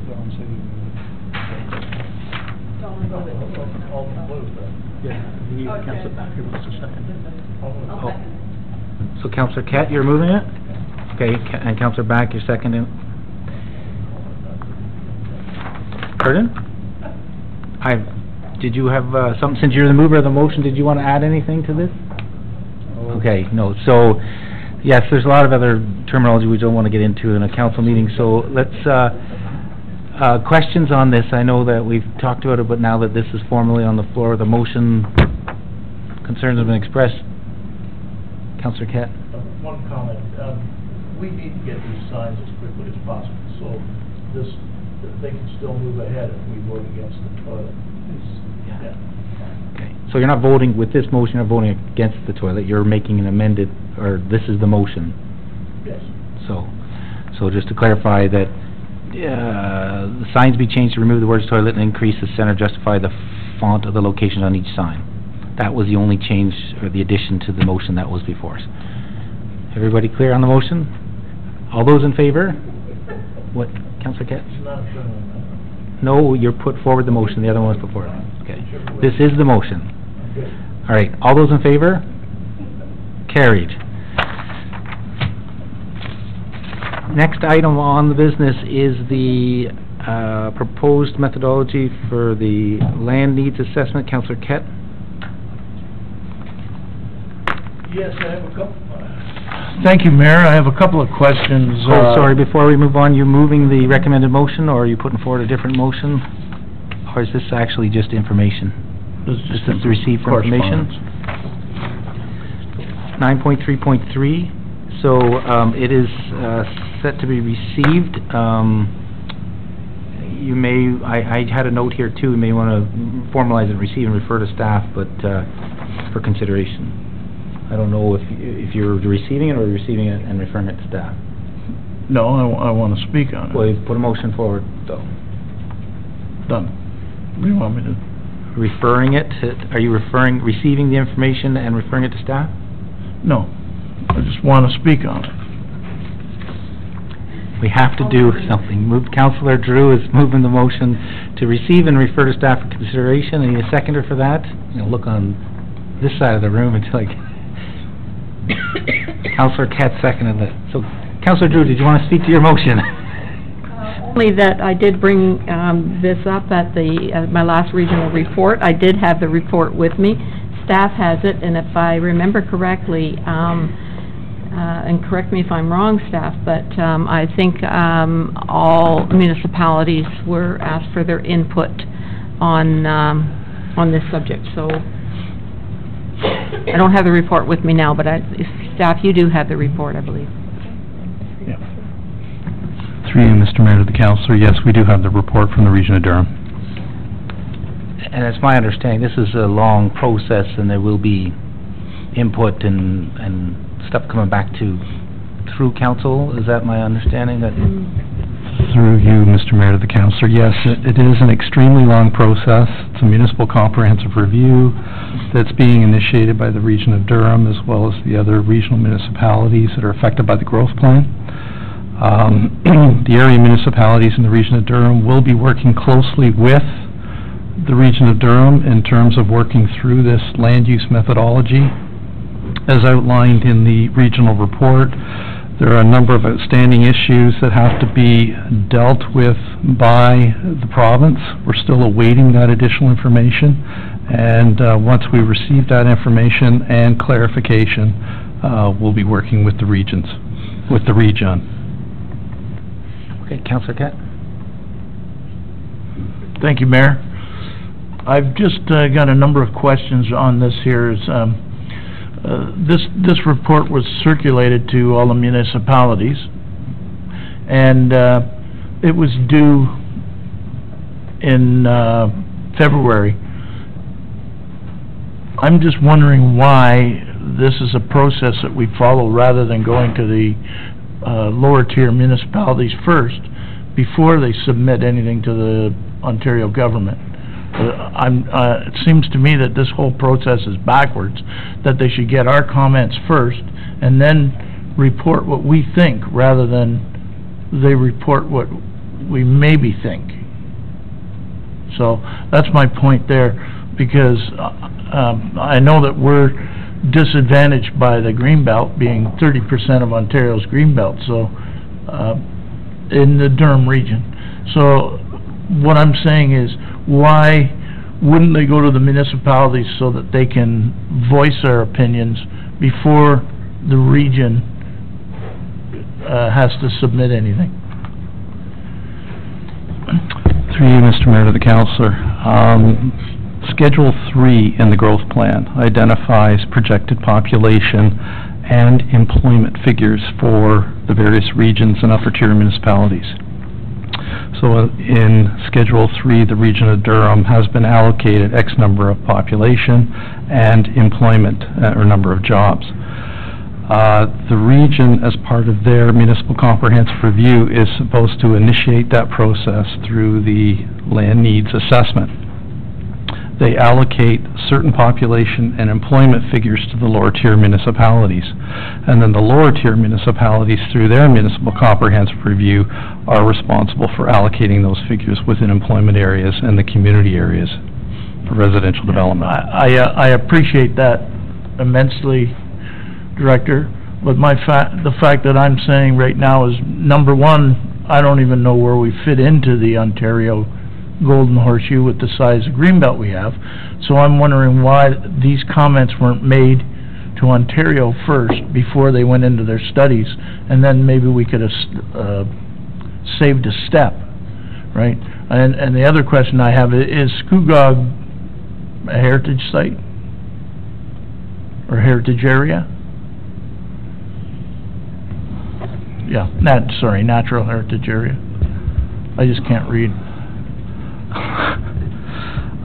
Port Perry is a town village that's identified within the growth plan, or the Greenbelt plan, and as you know, about 95% of the entire township of Scugog, is designated within the Greenbelt. So the majority of it would be a natural heritage feature, would also include agricultural lands as well. Exactly. That's, I guess. And could you explain to me what a major transit area is?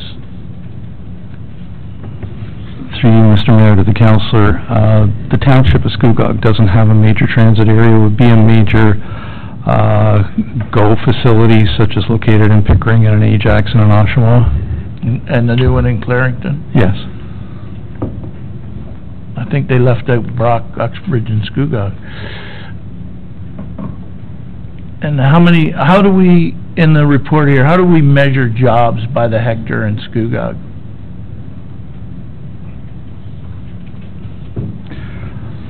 Through you, Mr. Mayor, to the councillor, that's one of the issues that was identified by the region of Durham in terms of future trends within employment areas and where that is going. At this point in time, we see that the densities are being reduced in employment areas, and it's going to be extremely difficult for municipalities to achieve the required densities in their employment areas. Exactly, and I mean, I don't have to tell you I'm against all this densification, but the fact that if we're here to put jobs in our own community without serviced employment lands, it puts us sort of in a behind the eight ball already. So I'm wondering if all of our concerns have been brought forward to the region of Durham.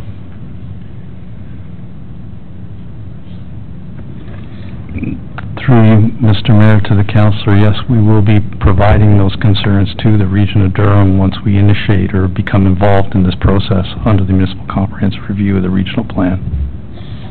And when we're to be intensifying in our urban area, how far does that go? I mean, are we to rip down our bungalows to put up apartment buildings, or Because I mean, you don't understand where I'm going, because most of our land in Scugog is in greenbelt or farmland, yet they want us to build up the small, town. Through you, Mr. Mayor, to the councillor, there are several areas identified as intensification priority areas within the Scugog official plan. There's several examples of that, being the Stockworth lands. That's identified as an intensification area. The lands on the west side from Stockworth are also identified as a priority intensification area, and there are a couple of other areas that we're focusing on within Port Perry to achieve intensification. On 2.4, at the very bottom, rural settlements within the protected countryside of the Greenbelt Plan, Beaverton, Cannington, Sunderland, Uxbridge, Port Perry, and Arno. Any expansions are arbitrarily capped at 10 hectares, no more than 5 hectares. I'm just having a hard time reading this because it doesn't make sense. They're capped at 10 hectares, no more than 5 hectares, to which may be for residential. Can you explain that to me? Through you, Mr. Mayor, to the councillor, that's currently in the approved Greenbelt Plan. The approved Greenbelt Plan was approved by the province in 2017. I understand that, but I'm just saying, what does 10 hectares but no more than 5? Through you, Mr. Mayor, to the councillor, that allows the rounding out of a town or village such as Port Perry to up to a maximum of a total of 10 hectares, 5 of which can be residential and the other 5 can be employment. That's a maximum. Councillor Kett, just before we go any further, I'm going to be cautious and declare pecuniary interest for myself because I own land that is within the municipality that before the election in 2014 was put on our map as priority intensification, so I'm going to vacate my seat to be cautious. Okay. Call on Councillor Boyd.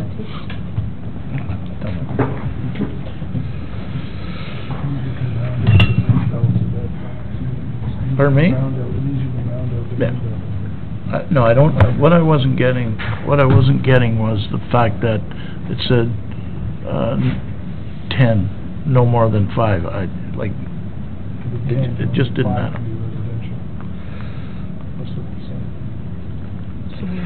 The other comment I have is that, only at the conclusion will a municipality know its growth. The conclusion of this study. I just have a hard time with leaving that all up in the air.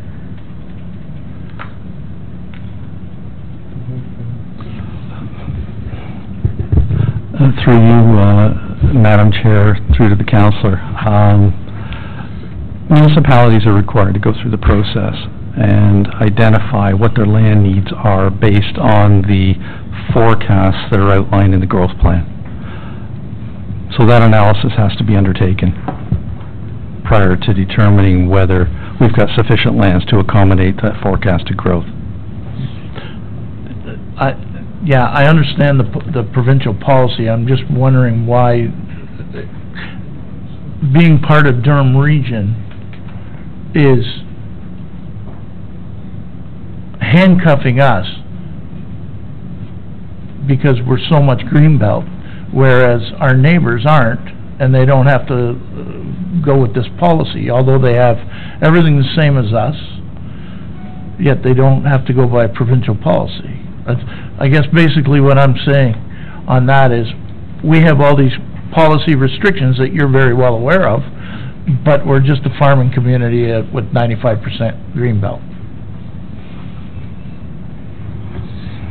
The other municipalities in the region of Durham have to apply or comply with provincial policy as well. I understand the regions of Durham, all the municipalities in Durham. What I'm saying is, like if we were at City of Kawartha Lakes or something like that, they don't have to go by that. It's all right. That's all right. No, they're not. No, I realize that, but why are we? I guess that's my question. And the other thing that I mentioned before just was, why do we get notified now after they've submitted it? Why why wasn't, and these aren't necessarily comments to you, that's just, I can't get my head around the fact that we get notified that they've already applied for something when we should have, to my opinion, is that we should have been notified before they applied for it and ask us if we had any comments. I mean, that seems like the normal route to me. But, okay, thank you, Chair. Thank you. Councillor Drew? Thank you. Just to clarify, do not every community within the province of Ontario have to adhere to policy from the government, from the Ontario government? Policy statement? Yes, municipalities have to comply with provincial policy, and when we're speaking about the Greenbelt Plan and the Growth Plan, it's the area municipalities and the GTA, the Greater Toronto Area, that have to comply. Thank you. And as far as the timing is concerned, as happens so many times, the timelines are very tight, and I think that this is, if I remember correctly, this is one of those cases where the comments had to be in, and basically before even the next regional council meeting. So. Yes, that's correct. Thank you. Any further questions? Okay, all those in favor?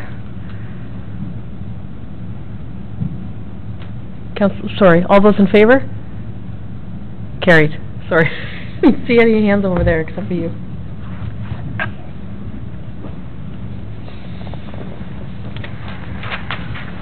Thank you.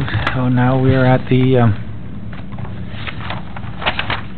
all the consent agenda items have been dealt with, the extracted items, notice of motion. Seeing none, we have new business, the proclamations. I need a mover and a seconder for the proclamations issued by the Mayor's Office for April and May 2018 be received. Councillor Guido, moved by Councillor Guido, seconded by Councillor Back. Questions on the proclamations? Seeing none, all those in favor? Carried. Next is motion to adjourn. Moved by Councillor Kett, seconded by Councillor Watton. All those in favor? Carried. Thank you very much.